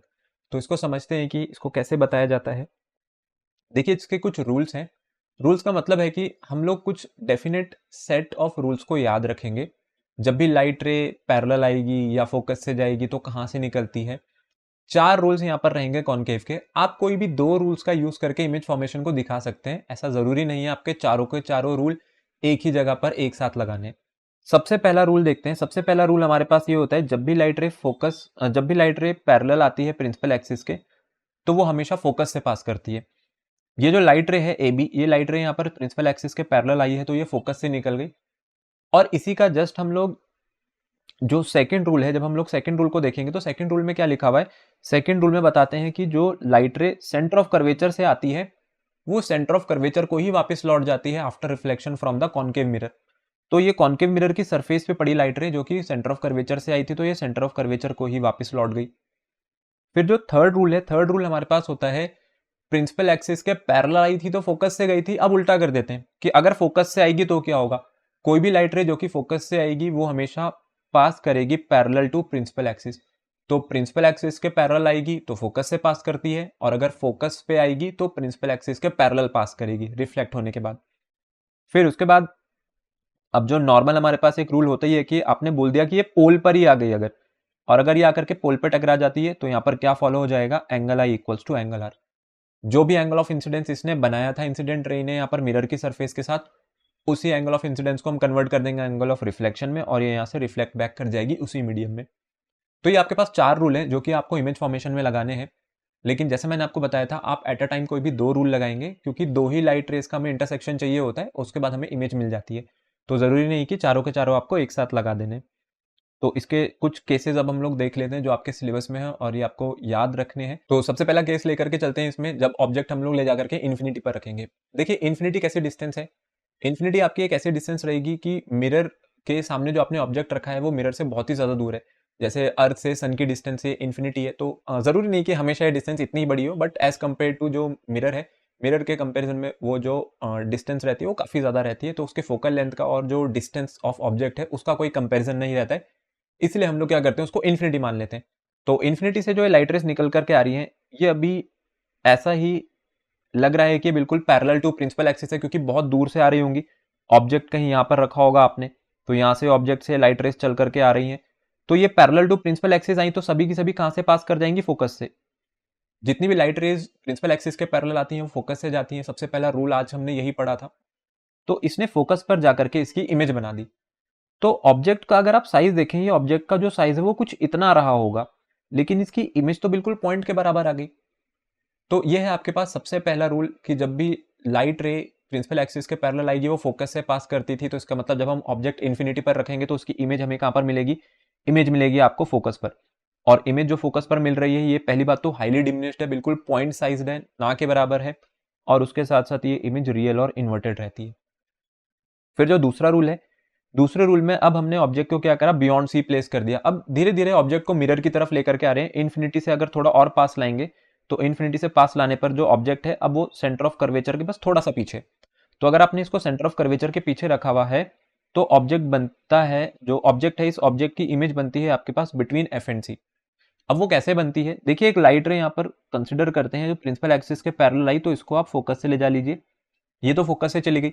फिर एक लाइट रे है जो कि सेंटर ऑफ कर्वेचर से ही आ गई, और अगर ये सेंटर ऑफ कर्वेचर से ही आई थी तो ये सेंटर ऑफ कर्वेचर को ही लौट जाएगी। तो ये अपेयर होगा कि ये इस पॉइंट पर मीट कर रहे थे, तो जिस भी पॉइंट पर ये मीट करेंगे उस पॉइंट से हम एक सीधी लाइन ड्रॉ कर देंगे प्रिंसिपल एक्सिस की तरफ, तो ये आपकी इमेज बन जाएगी।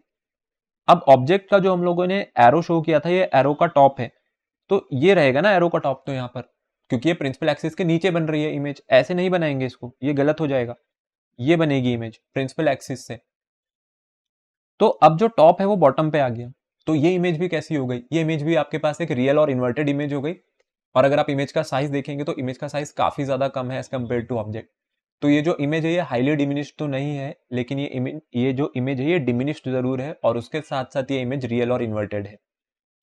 फिर थर्ड केस पे अब ऑब्जेक्ट को जब हम मिरर की तरफ लेकर के आ रहे हैं, अब रखेंगे इसे सी पर। तो ये हमने रख दिया ऑब्जेक्ट को सी पर। तो जब भी ऑब्जेक्ट सी पर या सेंटर ऑफ कर्वेचर पे रखा जाता है तो उसकी इमेज भी सेंटर ऑफ कर्वेचर पे ही बन जाती है। उसके लिए फिर से आप वही कीजिए, एक लाइन ड्रॉ कीजिए प्रिंसिपल एक्सिस के पैरेलल फोकस से पास। फिर एक लाइट रे यहाँ पर फोकस से आ गई, तो ये कैसे निकल जाएगी, पैरेलल टू प्रिंसिपल एक्सिस। तो कहां पर मीट हो गए ये दोनों इस पॉइंट पर मीट हुए, तो आप एक लाइन खींच दीजिए, ये बन गई आपके पास इमेज। तो मैं एट अ टाइम दो ही रूल लेकर के चल रहा हूं, मैं यहाँ पर चारों के चारों रूल नहीं लगा रहा हूं या तीन रूल नहीं लगा रहा हूं, आप भी दो लगाएंगे और हर केस में आपके आंसर आ जाएंगे। अब इस बार खास बात क्या थी कि जो ऑब्जेक्ट का साइज है और जो इमेज का साइज है, अगर आप उसको देखेंगे तो ऑब्जेक्ट का साइज और इमेज का साइज दोनों बराबर है। तो जो हाइट ऑफ ऑब्जेक्ट है यहाँ पर वो हाइट ऑफ इमेज के इक्वल है, लेकिन ये इमेज भी प्रिंसिपल एक्सिस के नीचे बन रही है। मीन्स ये जो इमेज है ये भी इमेज रियल और इन्वर्टेड है, और ऑब्जेक्ट हमने सेंटर ऑफ कर्वेचर पे रखा था तो इसकी इमेज भी सेंटर ऑफ कर्वेचर पे ही बन गई। अब इसको थोड़ा और पास लेकर के आते हैं, और जब इसको हम थोड़ा और पास लेकर के आए तो ये ऑब्जेक्ट आ गया बिटवीन एफ एंड सी। ठीक है, अब जब ये ऑब्जेक्ट आपके पास बिटवीन एफ एंड सी आ गया, अभी हमने इसे फोकस पे नहीं रखा है, ये फोकस और सेंटर ऑफ कर्वेचर के बीच में है। तो फिर से वही दो लाइट रेस अगर आपको बनानी है, एक लाइट रे आप बना सकते हैं जो पैरेलल टू प्रिंसिपल एक्सिस है, तो ये फोकस से चली जाएगी। ये जो लाइट रे थी ये आपके पास पैरेलल टू प्रिंसिपल एक्सिस आई, तो ये फोकस से चली गई। और एक लाइट रे यहाँ पर आई जो कि सेंटर ऑफ कर्वेचर से आई थी, तो ये सेंटर ऑफ कर्वेचर को ही वापस चली जाएगी। तो ये कहीं कहीं यहाँ पर मीट होती हुई दिखेंगी। तो फिर आप यहाँ से एक लाइन खींचिए, ये जो डाउन एरो है, ये डाउन एरो किसको बताएगा, यहाँ पर इमेज की फॉर्मेशन को। तो इसमें बस थोड़ी सी मिस्टेक ये है कि आपको इसमें दोनों साइड ये एरो बन रखे हैं, आपको ये दोनों साइड एरो नहीं बनाने, सिर्फ हम इस तरीके से दिखाएंगे यहाँ पर इमेज की फॉर्मेशन को, नहीं तो वो पार्ट हमारे पास गलत हो जाएगा। तो ये वाली इमेज जो है, ये वाली इमेज भी पैरेलल टू, ये वाली इमेज भी यहाँ पर बिलो द प्रिंसिपल एक्सिस बनी है, तो रियल और इन्वर्टेड इमेज है। और ये जो रियल और इन्वर्टेड इमेज निकल करके आई है, अगर आप इसका साइज देखेंगे तो इस बार ऑब्जेक्ट का साइज छोटा लग रहा है, लेकिन इमेज का साइज उससे ज्यादा निकल करके आ रहा है। तो ये इमेज हो गई आपके पास एक मैग्नीफाइड या फिर एनलार्ज्ड इमेज। तो हाईली मैग्नीफाइड नहीं है, लेकिन मैग्नीफाइड जरूर है, और उसके साथ साथ रियल और इन्वर्टेड है। उसके बाद जब एफ और सी के बीच में रखा था, अब जब आगे बढ़ेंगे तो अब सीधा फोकस आएगा, तो अब हमने फोकस पे रख दिया ऑब्जेक्ट को। तो फिर से एक लाइट रे हम लोगों ने बनाई पहली, जो प्रिंसिपल एक्सिस के पैरेलल है, तो प्रिंसिपल एक्सिस के पैरेलल थी, तो ये फोकस से जानी चाहिए। अब इसमें थोड़ा सा यहाँ पर गलती है, इसको डायग्राम को हम लोग करेक्ट कर लेते हैं। देखिए मैं आपको बता देता हूँ आपको कौन कौन सी लाइट रेज लेनी है। पहली लाइट रे तो आप यहाँ पर लेंगे ये वाली जो कि बिल्कुल सही बनी हुई है, सेंटर ऑफ कर्वेचर से आई, तो सेंटर ऑफ कर्वेचर को ही निकल गई। लेकिन उसके बाद आप दूसरी जो लाइट रे यहाँ पर रखेंगे, आप इस वाली लाइट रे को यहाँ से हटा दीजिए, इस वाली लाइट रे को हम कंसिडर नहीं करेंगे जो ये आ रही है। ठीक है, इसमें थोड़ी सी मिस्टेक है, इसको आप सही कर लेना। मैं आपको बता देता हूँ, आप दूसरी लाइट रे कौन सी बना लो, आप दूसरी लाइट रे यहाँ पर पोल वाली बना लो। अभी तक हमने पोल वाला नहीं बनाया, क्योंकि लाइट रे पोल पर भी तो आ सकती है, तो लाइट रे को हमने मान लिया ये आकर के पोल पे इंसिडेंट है। और अगर ये पोल पे इंसिडेंट है तो ये जिस एंगल ऑफ इंसिडेंस के साथ आई है उसी एंगल ऑफ रिफ्लेक्शन के साथ यहाँ से निकल जाएगी। तो ऐसा लग रहा है कि ये लाइट रेज जो इस तरफ जा रही हैं, ये एक दूसरे को मीट नहीं करेंगी, और करेंगी तो बहुत देर बाद या बहुत दूर मीट करेंगी, क्योंकि इनके बीच की जो डिस्टेंस ऑफ सेपरेशन है वो काफी हाई है। तो इसका मतलब ये जो लाइट रेज हैं किसकी तरफ जा रही हैं, ये इन्फिनिटी की तरफ जाती हुई लग रही हैं, तो इसको हम लिख सकते हैं टुवर्ड्स इन्फिनिटी।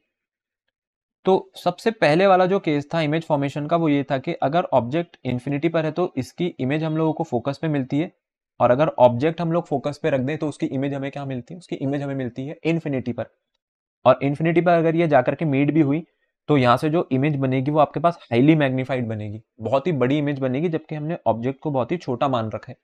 तो ये है आपके पास इसका फिफ्थ वाला केस, जहां पर हमने ऑब्जेक्ट को फोकस पर रखा था तो उसकी इमेज यहाँ पर इन्फिनिटी पर बन गई। अब लास्ट केस पर आ जाते हैं, और मोस्ट इंपॉर्टेंट जो केस है इसका वो यही वाला है कि अब ऑब्जेक्ट यहाँ पर फोकस को भी क्रॉस करके कहां पर आ गया, फोकस और पोल के बीच में आ गया। देखिए जब ऑब्जेक्ट फोकस और पोल के बीच में आ गया तो इसकी इमेज कैसे बनाएंगे। पहली जो लाइट रे यहाँ पर ले रखी है, पहली लाइट रे इस पे फोकस से आई है, तो अगर ये लाइट रे फोकस से आई है तो ये कहां से पास कर जाएगी, ये पास कर जाएगी यहाँ पर प्रिंसिपल एक्सिस के पैरेलल। तो ये वाला जो पार्ट है, इस वाले पार्ट में भी मिस्टेक है, तो आप लोग इस वाले पार्ट को देख लीजिए। इस वाले पार्ट को आप, मैं नीचे बना देता हूं इसका जो डायग्राम है, इसका सही डायग्राम क्या होना चाहिए। सबसे पहले कॉन्केव मिरर को बनाएंगे यहाँ पर, और कॉन्केव मिरर में जो फोकस है, और फोकस और पोल के बीच में रख देते हैं हमारा जो ऑब्जेक्ट है, और उसी के साथ साथ यहाँ पर ले लेते हैं ये सेंटर ऑफ कर्वेचर। देखिए एक लाइट रे हम लोग कैसे ले सकते हैं, यहाँ पर एक लाइट रे हम लोग ले सकते हैं जो कि सेंटर ऑफ कर्वेचर से आई है, तो ये कैसे निकल जाती, ये निकल जाती है आपके सेंटर ऑफ कर्वेचर से ही। तो इसको थोड़ा सा ठीक कर लेते हैं ताकि ये अपेयर हो कि बिल्कुल सेंटर ऑफ कर्वेचर से ही आ रही है। तो अगर ये सेंटर ऑफ कर्वेचर से आई तो ये सेंटर ऑफ कर्वेचर को ही वापस लौट गई होगी। और उसके बाद जो दूसरी लाइट रे है, अगर आपको दूसरी लाइट रे यहाँ पर बनानी है, दूसरी लाइट रे के लिए मैंने आपको पहले ही बोला आपके पास 4 रूल है, आप कोई सा भी सिलेक्ट कर सकते हैं।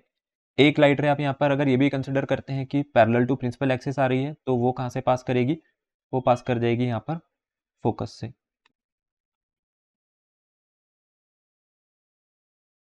तो अब ये जो लाइट रेज हैं ये रिफ्लेक्ट कर गए, लेकिन ये कभी मीट नहीं करेंगे, मतलब मिरर के फ्रंट पे मीट नहीं करेंगे, तो हमें इमेज फॉर्मेशन कैसे मिलेगी। देखिए उसके लिए आपको इन लाइट रेज को यहाँ पर एक्सटेंड करना पड़ेगा मिरर के पीछे, और जब आप इन लाइट रेज को मिरर के पीछे एक्सटेंड करेंगे तो ये कहीं यहाँ पर मीट होंगी। ठीक है, हो सकता है आपको डायग्राम से ऐसा ना लग रहा हो कि वो पीछे मीट करेंगे, बट वो एक्चुअली पीछे मीट करती हैं। थोड़ा सा डायग्राम को अच्छे से स्केल से जब नीट एंड क्लीन बनाएंगे तो वो एक्चुअली मीट करते हुए दिखेंगी। तो ये एक पहली इमेज निकल करके आई है जो कि बिहाइंड द मिरर बन रही है, और बिहाइंड द मिरर बन रही है और आप देखिए कि इस बार प्रिंसिपल एक्सिस के ऊपर बन गई। तो ये इमेज कैसी है? ये तो इमेज बिल्कुल सीधी है, जैसा ऑब्जेक्ट रखा था वैसे ही इमेज बन गई। तो ये अगर मैं ए लिख रहा हूँ इसको बी लिखूं तो यहाँ मेरे को ए डैश और बी डैश लिखना चाहिए। तो इस बार टॉप जो है वो प्रिंसिपल एक्सिस के ऊपर है, तो यहाँ भी ये रहा आपके पास एरो का हेड। तो ये आपके पास जो इमेज है ये इमेज हो गई एक वर्चुअल इमेज। तो इकलौता ऐसा केस जहां पर कॉन्केव मिरर ने आपके पास वर्चुअल इमेज बना दी, वर्चुअल एंड इरेक्ट इमेज बना दी, और वो भी मैग्नीफाइड है। लेकिन इसकी पोजीशन क्या है? इसकी पोजीशन है बिहाइंड द मिरर। ये जो इमेज थी आपको ये यहाँ पर फ्रंट ऑफ द मिरर नहीं मिल रही है, ये यहाँ पर आपको बैक ऑफ द मिरर या बिहाइंड द मिरर मिल रही है। फिर उसके बाद अब जितने भी हमने केसेस पढ़े थे उन केसेस की एक बार समरी देख लेते हैं। देखिए याद रखना बहुत सिंपल है, कहाँ से शुरू करेंगे हम लोग? ऑब्जेक्ट को लेकर के आएंगे इन्फिनिटी से। तो जब इन्फिनिटी पे रखते हैं तो फोकस पे बनती है इमेज, और कैसी बनती है? पॉइंट साइज, ठीक है, बिल्कुल पॉइंट के बराबर। अब होगा क्या, जैसे जैसे ऑब्जेक्ट को मिरर के पास लाते रहेंगे ना, इमेज का जो साइज है वो भी थोड़ा सा बड़ा होता रहेगा। अब फोकस, अब अगर हम लोग इन्फिनिटी के बाद बात करें तो इन्फिनिटी के बाद हम यहाँ पर सेंटर ऑफ कर्वेचर को अप्रोच करते थे, लेकिन सेंटर ऑफ कर्वेचर से थोड़ा पीछे रखते हैं। तो जब बियॉन्ड सी रखते हैं तो बिटवीन एफ एंड सी बनती है, और जब हम इसको सी पर रख देते थे तो सी पर पे ही बन जाती थी, मतलब सेंटर ऑफ कर्वेचर पे ही बन जाती थी। अब जब हम लोग इसको बियॉन्ड सी रख रहे थे तो बियॉन्ड सी मैंने बोला था बिटवीन एफ एंड सी बन रही है। तो ये इमेज का जो नेचर है, इमेज का नेचर कैसा होता था? एक तो ये डिमिनिश्ड होती थी और उसके साथ साथ रियल एंड इन्वर्टेड है। फिर जब बिटवीन एफ एंड सी आ जाएंगे तो बिटवीन एफ एंड सी जो ये चीज चेंज हो जाएगी, वो चेंज हो जाएगी आपके पास बियॉन्ड सी पे। जब बियॉन्ड सी रखते हैं तो बिटवीन एफ एंड सी, और जब बिटवीन एफ एंड सी रखेंगे तो बियॉन्ड सी उसकी इमेज देखने को मिलेगी। लेकिन जो इमेज है वो इमेज आपके पास कैसी रहती थी? वो इमेज आपके पास एनलार्ज होती थी, ठीक है। जैसे जैसे आप आगे आएंगे जो इमेज का साइज है वो बड़ा होता चला जाएगा। और उसके बाद अब सीधा बारी आएगी यहाँ पर फोकस की। जब हमने इसको फोकस पर रखा था तो फोकस पर देखा था कि इमेज इन्फिनिटी पर बन रही है और वो हाईली मैग्नीफाइड है, बहुत ही बड़ी इमेज बना करके आपको देगा, लेकिन होगी वो भी रियल और इन्वर्टेड ही। और आखिरी जो होगा, आखिरी क्या होगा? अगर आप फोकस को भी क्रॉस करके फोकस और पोल के बीच में आ गए, तो जब पोल और फोकस के बीच में हम लोग रखते हैं तो इमेज कहाँ बनती है? इमेज हमारे पास बनती है बिहाइंड द मिरर, और वो इमेज आपके पास होती है वर्चुअल एंड इरेक्ट इमेज। तो इकलौता ऐसे केस यहाँ पर वर्चुअल और इरेक्ट इमेज बनी थी, और वो इमेज भी कैसी थी? वो इमेज आपके पास एक एनलार्ज्ड इमेज थी। तो ये थे वो सभी केसेस जो कि कॉन्केव मिरर की इमेज फॉर्मेशन में आपके सिलेबस में है, और ये आपको याद रखने हैं, बहुत ही ज्यादा इंपॉर्टेंट है एग्जामिनेशन के लिए। फिर अगले हम लोग बात कर लेते हैं अब कॉन्केव मिरर के यूजेस की। देखिए कॉन्केव मिरर के जो यूज है वो डिपेंड करते हैं उसकी प्रॉपर्टी पे। कॉन्केव मिरर आपके पास एक ऐसा मिरर है जो कि ज्यादातर केसेस में रियल और इन्वर्टेड इमेज ही बनाता है, एक ही केस में वर्चुअल बना रहा है, और उसके साथ साथ बनाई जाने वाली उसकी जितनी भी इमेजेस थी वो सारी की सारी रियल थी। लेकिन कॉन्केव मिरर उसके साथ साथ एक कन्वर्जिंग मिरर भी है। तो अब हम वो प्रॉपर्टीज देख लेते हैं जहां पर ये जो कन्वर्जिंग मिरर है ये आपको कैसे काम आएगा। देखिए हम लोग इसको शेविंग मिरर की तरह यूज कर सकते हैं। शेविंग मिरर में आप कॉन्केव मिरर को रख सकते हो, और क्योंकि जो शेविंग मिरर है, शेविंग मिरर को जब हम लोग यूज करते हैं तो शेविंग मिरर हमारे काफी सामने रखा हुआ होता है। तो अगर आप पोल और फोकस के बीच में आ जाते हैं उस मिरर के, जो आपका फेस है अगर वो पोल और फोकस के बिल्कुल बीच में रहेगा, ये मेरे पास फोकस है और ये पोल है, अगर आपका फेस इसके बिल्कुल बीच में है तो बिटवीन एफ एंड पी अगर ऑब्जेक्ट रखा है तो इसकी इमेज वर्चुअल बनेगी। वर्चुअल और बनती है तो बिहाइंड द मिरर बन रही होगी और थोड़ी सी बड़ी बन के आएगी। तो इससे आपको हेल्प होगी यहाँ पर शेविंग करने में। और उसके बाद जो दूसरा है, इसको यूज करते हैं as a reflector in car headlights. देखिए रिफ्लेक्टर की तरह इसको यूज करने के पीछे रीजन क्या है? रिफ्लेक्टर के पीछे रिफ्लेक्टर की तरह इसलिए यूज कर रहे हैं क्योंकि जब भी लाइट रेस जाकर के रिफ्लेक्टर से टकराएंगी तो वो आकर के एक ही पॉइंट पर कन्वर्ज हो रही होंगी, इसलिए हम लोग इसको रिफ्लेक्टर में यूज कर सकते हैं। फिर इसको डॉक्टर्स भी यूज करते हैं, जितने भी आपके पास जो आंखों के डॉक्टर होते हैं या जो आपके पास डेंटिस्ट भी होते हैं वो भी यहाँ पर कॉन्केव मिरर को यूज करते हैं। अब कॉन्केव मिरर क्योंकि एक कन्वर्जिंग मिरर है तो जो भी लाइट रेस यहाँ से सोर्स से चल के आ रही है वो जब जाकर के जैसे जिस भी बॉडी पार्ट पर वो टकरा रही होंगी, अगर वो दांतों पर जाकर के टकरा रही हैं तो वो क्या होगा, वो उसकी एक अच्छी इमेज आपको बना करके देगा, क्योंकि ज्यादा से ज्यादा जो लाइट रेस थी वो जाकर के एक ही पॉइंट पर यहाँ पर कन्वर्ज कर गई। फिर कॉन्केव मिरर का जो नेक्स्ट यूज है, नेक्स्ट यूज में हम लोग इसको किस में यूज कर सकते हैं? सोलर एनर्जी की फील्ड में। देखिए सोलर एनर्जी की फील्ड में ये कैसे यूज हो रहा होगा? जैसे सोलर कुकर का अगर हम लोग एग्जांपल लें कि सोलर कुकर में भी हम लोग देखते हैं कि वहाँ पर रिफ्लेक्टर लगा हुआ होता है, तो रिफ्लेक्टर पर जितनी भी लाइट रेज यहाँ पर आकर के फॉल करेंगी इसके रिफ्लेक्टर पे, ये इसको कॉन्सेंट्रेट करा देगा एक ही पॉइंट पर। क्योंकि ये कन्वर्जिंग मिरर है तो सभी लाइट रेज को कन्वर्ज कर रहा है, जो कि आपको हेल्प करेगा, आपका जो कुकिंग टाइम है उसको रिड्यूस करेगा और जल्दी से वो जो खाना उस सोलर कुकर में रखा हुआ है वो पक जाएगा। तो इसका जो सरफेस है इसका सरफेस हम लोगों ने कॉन्केव बनाया है ताकि ये मैक्सिमम नंबर ऑफ जो लाइट रेज है उसको यहाँ पर कन्वर्ज कर सके। आपने इसका जो यूज है वहां भी देखा होगा, जो हमारे पास टीवी डिश है, टीवी की जो डिश है वो भी आपके पास कॉन्केव शेप की ही होती है और उसके ऊपर यहाँ पर एक रिसीवर लगा होता था। तो ये जो रिसीवर लगा होता है, इस रिसीवर पर जितनी भी लाइट रेज यहाँ पर आकर के इसके कॉन्केव सरफेस पे गिरेंगी वो सारी की सारी जाकर के एक ही पॉइंट पर कंसंट्रेट कर जाएंगी। तो जो रिसीवर है, रिसीवर को हेल्प होगी यहाँ पर maximum number of TV signals या जो एंटीना सिग्नल्स है उसको रिसीव करने के लिए। तो जो डिश होती थी यहाँ पर टीवी की, जो भी D2H आप यूज़ करते थे, एयरटेल, वीडियोकॉन, ये सब रहते थे, इनके सभी के सभी वो जो रिफ्लेक्टर्स हैं वो कॉन्केव शेप के बनाए होते थे, जिससे कि वो जो रिफ्लेक्टर है वो ज़्यादा से ज़्यादा सिग्नल्स को यहाँ पर रिसीव कर सके। तो चलिए इसी के साथ हमारा जो कॉन्केव मिरर का टॉपिक है वो खत्म होता है और अब आता है आपके पास rules for the formation of image in a convex mirror. देखिए इसमें जो हमें रूल पढ़ने हैं, इसमें रूल में हम लोग सिर्फ 3 ही रूल देखेंगे और ये जो 3 रूल्स हैं इनकी हेल्प से ही आपको यहाँ पर इमेज की फॉर्मेशन दिखानी है। उतने ज़्यादा केसेस यहाँ पर नहीं होते हैं क्योंकि जो आपके पास कॉन्वेक्स मिरर है, कॉन्वेक्स मिरर वर्चुअल इमेज बना करके देता है, ये रियल इमेज नहीं बनाएगा। देखिए पहला रूल वही है, पैरेलल टू प्रिंसिपल एक्सिस। तो ये फोकस से पास करनी चाहिए थी क्योंकि ये डाइवर्जिंग मिरर है, तो हम इसको ऐसे नहीं ले जा सकते हैं कि आप इसको ले गए और यहाँ से फोकस से पास करा देंगे। ऐसा कर देंगे तो ये गलत हो जाएगा। ये लाइट रे जो कि प्रिंसिपल एक्सिस के पैरेलल आई है, रिफ्लेक्ट हो गई, लेकिन अगर हम इसे फर्दर प्रोड्यूस करेंगे पीछे तो वो पता चलेगा कि वो फोकस को ही हिट कर रही थी। जो रिफ्लेक्टेड रे है वो फर्दर प्रोड्यूस होने पर back side of the mirror focus से ही पास करती हुई दिखेगी। फिर जो रूल नंबर 2 है, रूल नंबर 2 को भी हम लोग वैसे ही लेकर के चलेंगे। इसका सेंटर ऑफ कर्वेचर भी हमें back side of the mirror ही लेकर के चलना पड़ेगा। तो एक लाइट रे है जो कि इंसिडेंट है, इस पॉइंट पर इंसिडेंट है जो पॉइंट डी था। जब ये पॉइंट डी पर इंसिडेंट हुई तो ये यहीं से वापस चली जाएगी। अब ये क्यों वापस गई होगी, देखकर पता चला कि जब हमने इसे पीछे एक्सटेंड किया तो ये मिला कि ये जो इंसिडेंट रे थी ये सेंटर ऑफ कर्वेचर पर इंसिडेंट लग रही थी, और अगर ये सेंटर ऑफ कर्वेचर पर इंसिडेंट लगेगी तो ये सेंटर ऑफ कर्वेचर के ही अलोंग निकल जाएगी।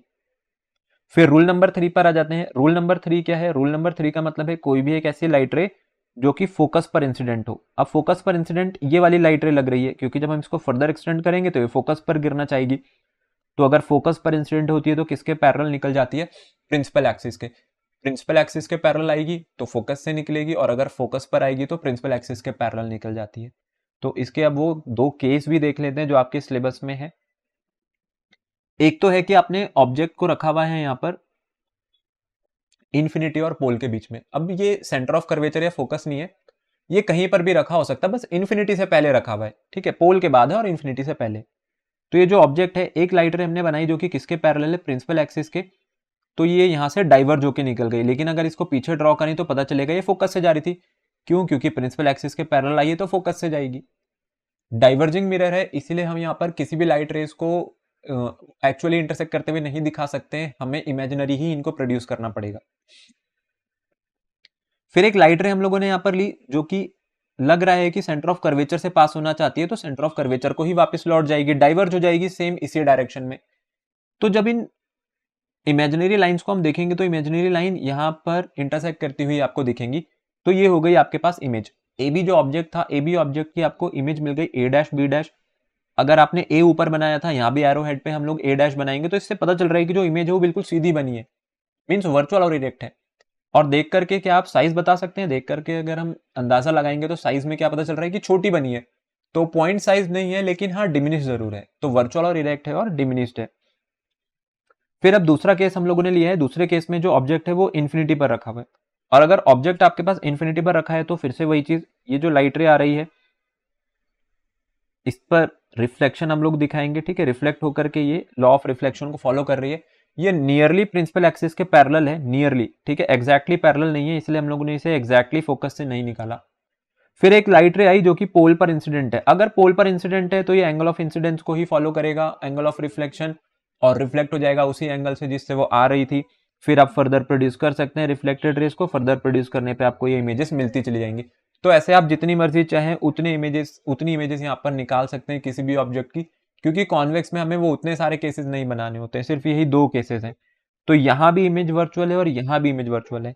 इसमें जो इमेज है वो कैसे हो गई आपके पास? छोटी हो गई।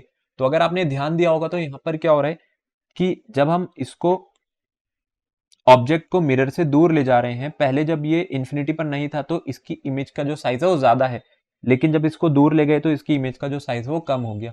सेम जैसे पिछली बार था, जैसे जैसे पास ला रहे थे इमेज का जो साइज था वो थोड़ा सा बढ़ता चला जा रहा था, तो वही चीज़ यहाँ पर भी फॉलो हो रही है। तो ये जो दो केसेस हैं, दो केसेस होते हैं आपके पास कॉन्वेक्स मिरर के, सिर्फ यही दो केस आपके पास रहेंगे। काफ़ी इंपॉर्टेंट है बोर्ड एग्जामिनेशन के लिए, आपको ये याद होने चाहिए। अब जैसे हमने कॉन्केव मिरर के यूसेस देखे थे, वैसे ही कॉन्वेक्स मिरर के भी कुछ यूसेस देख लेते हैं। देखिए कॉन्वेक्स मिरर की अगर बात करें तो कॉन्वेक्स मिरर आपके पास एक डाइवर्जिंग मिरर है, तो इसके एप्लीकेशन भी उन्हीं जगह पर हो गए जहां पर हमें डाइवर्जेंस चाहिए होगी लाइट रेज की, ना कि कन्वर्जेंस चाहिए होगी। देखिए डाइवर्जेंस में अगर देखें तो सबसे पहले कॉन्वेक्स मिरर को हम लोग यूज करते हैं as a rear view mirror. तो ये जो कार, बस और ट्रक होते हैं, इसमें जो रियर व्यू मिरर है, रियर व्यू मिरर की तरह हम लोग साइड में कॉन्वेक्स मिरर को लगाते हैं। उसके पीछे रीजन क्या है? देखिए जो कॉन्वेक्स मिरर है, कॉन्वेक्स मिरर की वजह से आपको जो यहाँ पर फील्ड ऑफ व्यू मिलेगा वो ज्यादा होता है, क्योंकि कॉन्वेक्स मिरर क्या करता है, कॉन्वेक्स मिरर पर जितनी भी लाइट रेज आकर के पड़ेंगी वो सभी को यहाँ पर डाइवर्ज कर देगा। तो एक वाइल्ड फील्ड ऑफ व्यू मिल रहा है। ये आप यहाँ पर इमेज में देख सकते हैं कि पीछे पूरा हाईवे कवर हो गया। लेकिन अगर वहीं हम लोगों ने यहाँ पर प्लेन मिरर लगा देते तो प्लेन मिरर में प्रॉब्लम है कि जो ऑब्जेक्ट का साइज है वही उसकी इमेज का भी साइज रहता है, उतनी ही इमेज वो आपको बना करके दे देता। अभी हमने देखा था कि आप इमेज जो देख रहे हैं कॉन्वेक्स मिरर की, ऑब्जेक्ट जितना दूर रखा होगा उसकी इमेज उतनी छोटी छोटी हो जाती है। तो इससे बहुत क्लियरली अंदाजा लग जाएगा कि जैसे जैसे ट्रक अगर हमारी तरफ चल करके आएगा इसकी इमेज धीरे धीरे बड़ी होगी, और ये जितना पीछे रहेगा इसकी इमेज उतनी छोटी बन करके आएगी। तो इससे आप मैक्सिमम पोर्शन कवर कर सकते हैं उस हाईवे का जहां पर आप ड्राइव कर रहे हैं, और ये आपको हेल्प करेगा। वहीं जो दूसरी तरफ प्लेन मिरर रखा हुआ है, प्लेन मिरर की वजह से नैरो फील्ड ऑफ व्यू रहेगा। क्यों? क्योंकि जो लाइट रेज यहाँ पर पड़ रही है, लाइट रेज बिल्कुल सीधी पड़ेंगी इसके अपर्चर पर, और यहाँ पर जो अपर्चर था ये कॉन्वेक्स अपर्चर था, तो ये जो लाइट रेज आकर के इंसिडेंट हुई इसकी वजह से फील्ड ऑफ व्यू बढ़ गया। आप देखिए फील्ड ऑफ व्यू कितना ज्यादा है, और ये फील्ड ऑफ व्यू बहुत ही कम है उसके कंपैरिजन में, इसलिए हम लोगों ने कॉन्वेक्स मिरर लगाया है। तो आपने देखा भी होगा जो इसके रियर व्यू मिरर है वहां पे लिखा भी होता है objects in the mirror are closer than they appear. तो वो इस वजह से लिखा होता है ताकि ड्राइविंग करते वक्त एक्सीडेंट्स कम से कम हो, ताकि जो ड्राइवर है वो ये मान करके चले कि नहीं जो गाड़ी मेरे को दिख रही है एज कंपेयर टू जो उसकी इमेज पोजिशनिंग है वो इस तरीके से दिखती है आपको उस मिरर में कि वो आपको थोड़ा पास अपेयर होती है, जबकि वो आपसे भी थोड़ा सा दूर है लेकिन थोड़ा पास लगेगी, सिर्फ और सिर्फ इसलिए ताकि एक्सीडेंट अवॉइड किए जा सके। फिर उसके बाद जो इसकी सेकंड यूजेज है वो है शॉप एंड सिक्योरिटी मिरर्स में इसको हम लोग यूज करते हैं, जो बड़े बड़े कॉन्वेक्स मिरर है, क्योंकि क्या करेंगे ये एक वाइड फील्ड ऑफ व्यू देंगे, एक बड़ा एरिया कवर कर सकते हैं। तो wide field of view cover करने की वजह से इनकी जो इंपॉर्टेंस है वो बढ़ जाती है, और इसको हम लोग एज अ सिक्योरिटी मिरर्स भी यूज कर सकते हैं। फिर आ जाते हैं एक ऐसे टॉपिक पे जिससे कई बार आपसे क्वेश्चन पूछ लिया जाता है कि अगर आपके सामने हम एक प्लेन मिरर, एक कॉन्केव मिरर और एक कॉन्वेक्स मिरर रख दें तो आप उसमें कैसे डिस्टिंग्विश कर सकते हैं, उसमें फर्क कैसे बता सकते हैं, और आपको क्या करना है, आपको एक कंडीशन दे दी जाएगी कि आप इसको टच नहीं कर सकते हैं, क्योंकि टच करके तो बहुत ईजी हो जाएगा बताना, जिसकी सरफेस अंदर की तरफ है कॉन्केव, जिसकी बाहर है कॉन्वेक्स, जिसकी प्लेन है वो तो प्लेन मिरर है। तो देखिए होगा क्या कि इसमें अगर आपको डिफरेंशिएट करना है तो डिफरेंशिएट करने के लिए हम लोग इमेज का नेचर देखेंगे। कॉन्वेक्स मिरर वर्चुअल बनाते हैं, कॉन्केव मिरर रियल बनाते हैं, एक ही केस में वर्चुअल बनाता था, और प्लेन मिरर तो हमेशा वर्चुअल बनाएंगे और सेम साइज की बनाएंगे। तो देखिए अगर आप प्लेन मिरर को देखें, और प्लेन मिरर में अगर आप अपना चेहरा देख रहे हैं, खुद को देख रहे हैं, और आपको ऐसा लग रहा है कि जो मेरा एक्चुअल साइज है वही वहां पर निकल करके आ रहा है, तो वो मिरर आपके पास कैसा हो जाएगा? मिरर हो जाएगा आपके पास प्लेन। अगर हम कॉन्केव मिरर की बात करें तो कॉन्केव मिरर क्या करता है, कॉन्केव मिरर एक मैग्नीफाइड इमेज प्रोड्यूस करके देता था, जब भी आप उसके पोलर फोकस के बीच में आ जाते थे तो वर्चुअल इमेज बना देता था और बड़ी इमेज बनाता था। तो आप उसको अपने चेहरे के बहुत पास ले आइए तो आपका फेस तो आपको दिखाएगा बट एक बड़ा फेस दिखाएगा, इसलिए हम इसको शेविंग मिरर में यूज करते थे। तो एनलार्ज इमेज निकल करके आ रही है, इसलिए कॉन्केव मिरर है और वर्चुअल भी है। और अगर कॉन्वेक्स मिरर होता तो कॉन्वेक्स मिरर क्या करता, कॉन्वेक्स मिरर उसी की एक छोटी इमेज बना करके दे देता, क्योंकि कॉन्वेक्स मिरर में जो इमेजेस है वो हमेशा डिमिनिश बनती है, वहां पर एनलार्ज इमेज नहीं बनती है, बनती वर्चुअली है बट डिमिनिश्ड बनती है। तो इस तरीके से हम लोग यहाँ पर डिस्टिंग्विश कर सकते हैं प्लेन मिरर, कॉन्केव मिरर और कॉन्वेक्स मिरर में। अब आगे बढ़ते हैं जिसका टॉपिक का नाम है sign convention for spherical mirrors. देखिए साइन कन्वेंशन अब आपको क्यों सिखाए जा रहे हैं, साइन कन्वेंशन इसलिए सिखाए जाएंगे क्योंकि हमें इस चैप्टर में करने हैं न्यूमेरिकल्स, जो कि मोस्ट इंपॉर्टेंट पार्ट होता है ऑप्टिक्स का। अब जो न्यूमेरिकल्स हैं, न्यूमेरिकल्स के लिए आपको कुछ टर्म्स यहाँ पर समझनी पड़ेंगी, कुछ कन्वेंशन समझने पड़ेंगे। तो कन्वेंशन में एक तो चीज होती है कि आपने रट लिया, आपको याद कर लिया, आपको ऐसा कुछ नहीं करना है, आपको रटने की जरूरत बिल्कुल नहीं है, बस आपको ग्राफ की नॉलेज होनी चाहिए, बेसिक नॉलेज। तो मैं ये मान के चल रहा हूँ कि जितने भी बच्चे अभी ये वीडियो देख रहे हैं क्लास 10 के, वो सभी क्लास 9 करके आए होंगे और ग्राफ उन्होंने वहां पर सीखे ही होंगे। तो अगर आपको ग्राफ का बेसिक नॉलेज भी है तो आपको ये सारे साइन कन्वेंशन बहुत ईजिली समझ आ जाएंगे। देखिए साइन कन्वेंशन मैं समझा देता हूँ। साइन कन्वेंशन के लिए जैसे हम लोगों ने मिरर रखा है, पहली बात तो मिरर कौन सा है, कॉन्केव मिरर है। ऑब्जेक्ट हमेशा हम लोग मिरर के लेफ्ट हैंड साइड रख रहे हैं। तो अगर मैं बोलूँ ये मेरे पास एक एक्सिस है, इस एक्सिस को हम कौन सी एक्सिस कहते हैं, y, नीचे वाली है y नेगेटिव, और ये x है तो ये वाली एक्सिस हो गई आपके पास x नेगेटिव। तो आप जब भी ऑब्जेक्ट रखेंगे, आप ऑब्जेक्ट हमेशा मिरर के लेफ्ट हैंड साइड रखेंगे ना, तो ऑब्जेक्ट की जो डिस्टेंस है वो कैसी होगी, हमेशा नेगेटिव होगी। और जो इमेज बन रही है, अगर इमेज इसी साइड बन गई, लेफ्ट हैंड साइड ही बन गई, तो वो फिर से वो माइनस एक्स एक्सिस पर उसकी कैलकुलेशन होगी। तो अगर वो लेफ्ट हैंड साइड इमेज बना रहा है तो concave mirror left hand side पर इमेज बनाता था, वो रियल होती थी। तो कॉन्केव मिरर के लिए जितनी भी रियल और इन्वर्टेड इमेज होती है, उसके लिए जो डिस्टेंस है इमेज का मिरर से, वो हमेशा कैसा निकल करके आएगा, आपके पास नेगेटिव, क्योंकि लेफ्ट हैंड साइड बनेगी ना रियल। राइट हैंड साइड बना देगा तो राइट हैंड साइड कौन सी इमेज बनाता था, ये राइट हैंड साइड आपके पास बनाता था वर्चुअल इमेज। तो वहां पर जो डिस्टेंस है इमेज का वो पॉजिटिव होता है। फिर अगली चीज होती है यहाँ पर फोकल लेंथ। देखिए आपको बोला जाता है कि जो कॉन्केव है, कॉन्केव की फोकल लेंथ नेगेटिव होती है, कॉन्वेक्स की पॉजिटिव। तो ऐसी कोई बहुत अलग चीज नहीं है। इसका फोकस रियल है तो लेफ्ट हैंड साइड पड़ेगा, फ्रंट ऑफ द मिरर पड़ जाएगा। तो लेफ्ट हैंड साइड पढ़ने का मतलब है नेगेटिव एक्स एक्सिस पे पड़ गया ना, ये नेगेटिव एक्स एक्सिस हो गई आपके पास, और नेगेटिव एक्स एक्सिस पर पड़ेगा तो उसका फोकस कैसा निकल करके आएगा, या उसकी फोकल लेंथ कैसी निकल करके आएगी, नेगेटिव निकल करके आएगी। तो ये जितनी भी हमारे पास कार्टेशियन प्लेन है, कार्टेशियन प्लेन की बस आपको नॉलेज होनी चाहिए। आप इसके सारे क्वेश्चंस बहुत इजीली कर लेंगे, ऐसा कुछ नहीं है कि इसके क्वेश्चंस बहुत हार्ड होते हैं, सिर्फ और सिर्फ आपके साइन कन्वेंशन ही उस क्वेश्चन को इजी या हार्ड बना देंगे। फिर अगली चीज होती है height of object and height of image. देखिए अगर आपने ऑब्जेक्ट रखा है तो उसकी हाइट भी हम लोग नापेंगे। अब हाइट के लिए अगर मैं आपको सिंपल सी चीज बताऊं, ये जो ऑब्जेक्ट यहाँ पर रखा हुआ है इसके सामने, ये भी बिल्कुल इस तरीके से, ठीक है, सीधा रख रखा है। तो अगर आपको इसकी हाइट नापनी है तो एक्स एक्सिस और वाई एक्सिस में से कौन सी एक्सिस को हम चूज करेंगे, हम चूज करेंगे वाई एक्सिस को। एक्स एक्सिस पे तो इसकी हाइट नहीं नपेगी। तो आप देख लीजिए ये ओरिजिन से कितना ऊपर है, ये जितना भी ऊपर होगा ओरिजिन से वही इसकी हाइट हो जाएगी। तो वो आपने वाई एक्सिस पर कैलकुलेट करी ना, और वाई में भी कहां कैलकुलेट करी है, वाई में भी आपने पॉजिटिव वाई एक्सिस पर कैलकुलेट करी है ऑब्जेक्ट की हाइट। तो इसलिए ऑब्जेक्ट की हाइट को हमेशा कैसा लिया जाता है, पॉजिटिव लिया जाता है। अब वो अलग बात है कि किसी ने ऑब्जेक्ट ही ऐसे उल्टा रख दिया। अगर कोई ऑब्जेक्ट ला करके ऐसे रख दे, नीचे की तरफ रख दे, तो उसकी हाइट कैसी हो जाएगी, उसकी हाइट नेगेटिव हो जाएगी, क्योंकि वो माइनस वाई एक्सिस पर कैलकुलेट हो रही होगी। तो ऊपर वाली अगर प्लस वाई एक्सिस है तो ये जो नीचे वाली है ये आपके पास माइनस वाई एक्सिस हो गई। अब जो इमेज बनकर के आई है, ये इमेज की अगर हम हाइट निकालें तो इस इमेज की हाइट निकालने के लिए आपको माइनस वाई एक्सिस पर जाना पड़ेगा, और इस इमेज की हाइट जो है वो नेगेटिव निकल करके आ जाएगी। और ये कैसी इमेज है, ये आपके पास एक रियल और इन्वर्टेड इमेज है, जो कि बिलो द प्रिंसिपल एक्सिस बनती थी, इसलिए इसकी हाइट यहाँ पर नेगेटिव है। अगर हम वर्चुअल और इरेक्ट इमेज की बात करें ना, वर्चुअल और इरेक्ट इमेज इसके राइट हैंड साइड बनती। कॉन्केव मिरर एक केस में वर्चुअल और इरेक्ट इमेज बनाता था तो वो इस तरफ बनाएगा। तो तब तो आपके पास ऑब्जेक्ट की हाइट भी पॉजिटिव आ गई, और ये जो इमेज है इस इमेज की हाइट भी कैसी आएगी, इस इमेज की हाइट भी पॉजिटिव आएगी। लेकिन जो डिस्टेंस है इमेज का अब वो भी पॉजिटिव हो गया। नहीं तो डिस्टेंस ऑफ इमेज कैसे हो रहे थे, नेगेटिव हो रहे थे, क्योंकि जो इमेज है वो लेफ्ट हैंड साइड बन रही थी, अब इमेज यहाँ पर राइट हैंड साइड बन रही है। फिर अगला अब हम आ जाते हैं इसी में कॉन्वेक्स मिरर पे। देखिए कॉन्वेक्स मिरर में भी वही चीज करेंगे, मान के चलते हैं ये आपके पास वाई एक्सिस है और ये एक्स एक्सिस है जो आपकी प्रिंसिपल एक्सिस है। तो जो ऑब्जेक्ट है, ऑब्जेक्ट तो हमेशा यहाँ फ्रंट में रखा होगा, तो ऑब्जेक्ट की डिस्टेंस तो पॉजिटिव, ऑब्जेक्ट की डिस्टेंस तो नेगेटिव हो गई, क्योंकि माइनस एक्स एक्सिस है, ये प्लस एक्स एक्सिस है, ये प्लस वाई है, ये माइनस वाई है। तो जो ऑब्जेक्ट है उसकी डिस्टेंस नेगेटिव है। ऑब्जेक्ट की हाइट कैसी है, वो तो पॉजिटिव है, क्योंकि वो प्लस वाई एक्सिस पर ही हम लोगों को निकालनी पड़ेगी, यहां से ही निकाली जाएगी प्लस वाई। ये इमेज कैसी बनाता है, ये इमेज हमेशा वर्चुअल बनाता है। और वर्चुअल इमेज की जो हाइट है वो कैसी होगी, वर्चुअल इमेज की जो हाइट है वो पॉजिटिव होगी, क्योंकि वो प्लस वाई एक्सिस पर कैलकुलेट हो रही है।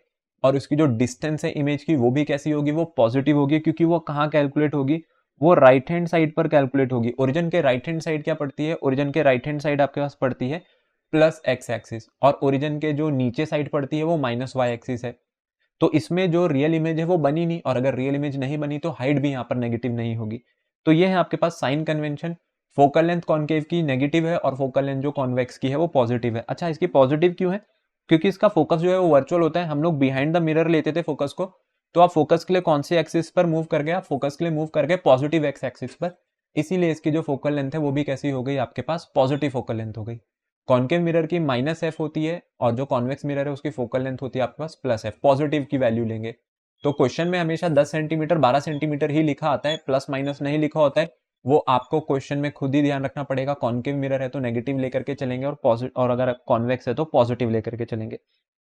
अब अगला आ रहा है आपके पास मिरर फॉर्मूला और लीनियर मैग्निफिकेशन। तो इस चैप्टर का लास्ट टॉपिक है हमारे पास ये मिरर फॉर्मूला, जहां से हमें न्यूमेरिकल्स करने हैं, इसलिए साइन कन्वेंशन पहले आपको बताया गया और अब बता रहे हैं मिरर फॉर्मूला। मिरर फॉर्मूला की बात कर लेते हैं। मिरर फॉर्मूला क्या है? मिरर फॉर्मूला आपको यहाँ पर रिलेशन देता है फोकल लेंथ के बीच में, डिस्टेंस ऑफ ऑब्जेक्ट और डिस्टेंस ऑफ इमेज के बीच में मिरर से। इसका फॉर्मूला है 1/f equals to 1/v plus 1/u। अब ये जो फॉर्मूला है, इस फॉर्मूले में कहीं भी साइन जो है वो नेगेटिव नहीं दिख रहे हैं। साइन आपको अपने हिसाब से पुट करने हैं। देखिए कुछ जरूरी चीजें जो आपको ध्यान में रखनी है। सबसे पहले तो जो u होता है आपके पास distance of object from mirror. तो ऑब्जेक्ट का जो डिस्टेंस है इसे हमने u से शो किया है। ये कैसा रहेगा? ये हमेशा नेगेटिव रहेगा, क्योंकि ऑब्जेक्ट तो हम लोग लेफ्ट हैंड साइड ही रखेंगे ना। तो ये नेगेटिव क्यों लेते हैं? क्योंकि ऑब्जेक्ट हमेशा लेफ्ट हैंड साइड में रखे होते हैं मिरर के, मतलब माइनस एक्स एक्सिस पर। और जो v की वैल्यू है, v की वैल्यू नेगेटिव होगी। अब v की वैल्यू नेगेटिव किसके लिए होगी? रियल इमेजेस के लिए। और रियल इमेजेस कौन बनाता है? कॉनकेव बनाता है, क्योंकि जो इसकी इमेज है वो फ्रंट ऑफ द मिरर ही बन जाएगी। जिधर आपने ऑब्जेक्ट रखा वही इमेज बन गई, तो v भी तो नेगेटिव हो गया। इमेज की जो डिस्टेंस है वो भी नेगेटिव हो गई। लेकिन v की वैल्यू कैसी हो सकती है? v की वैल्यू पॉजिटिव भी हो सकती है, और वो किसके लिए होगी? वो वर्चुअल के लिए होगी।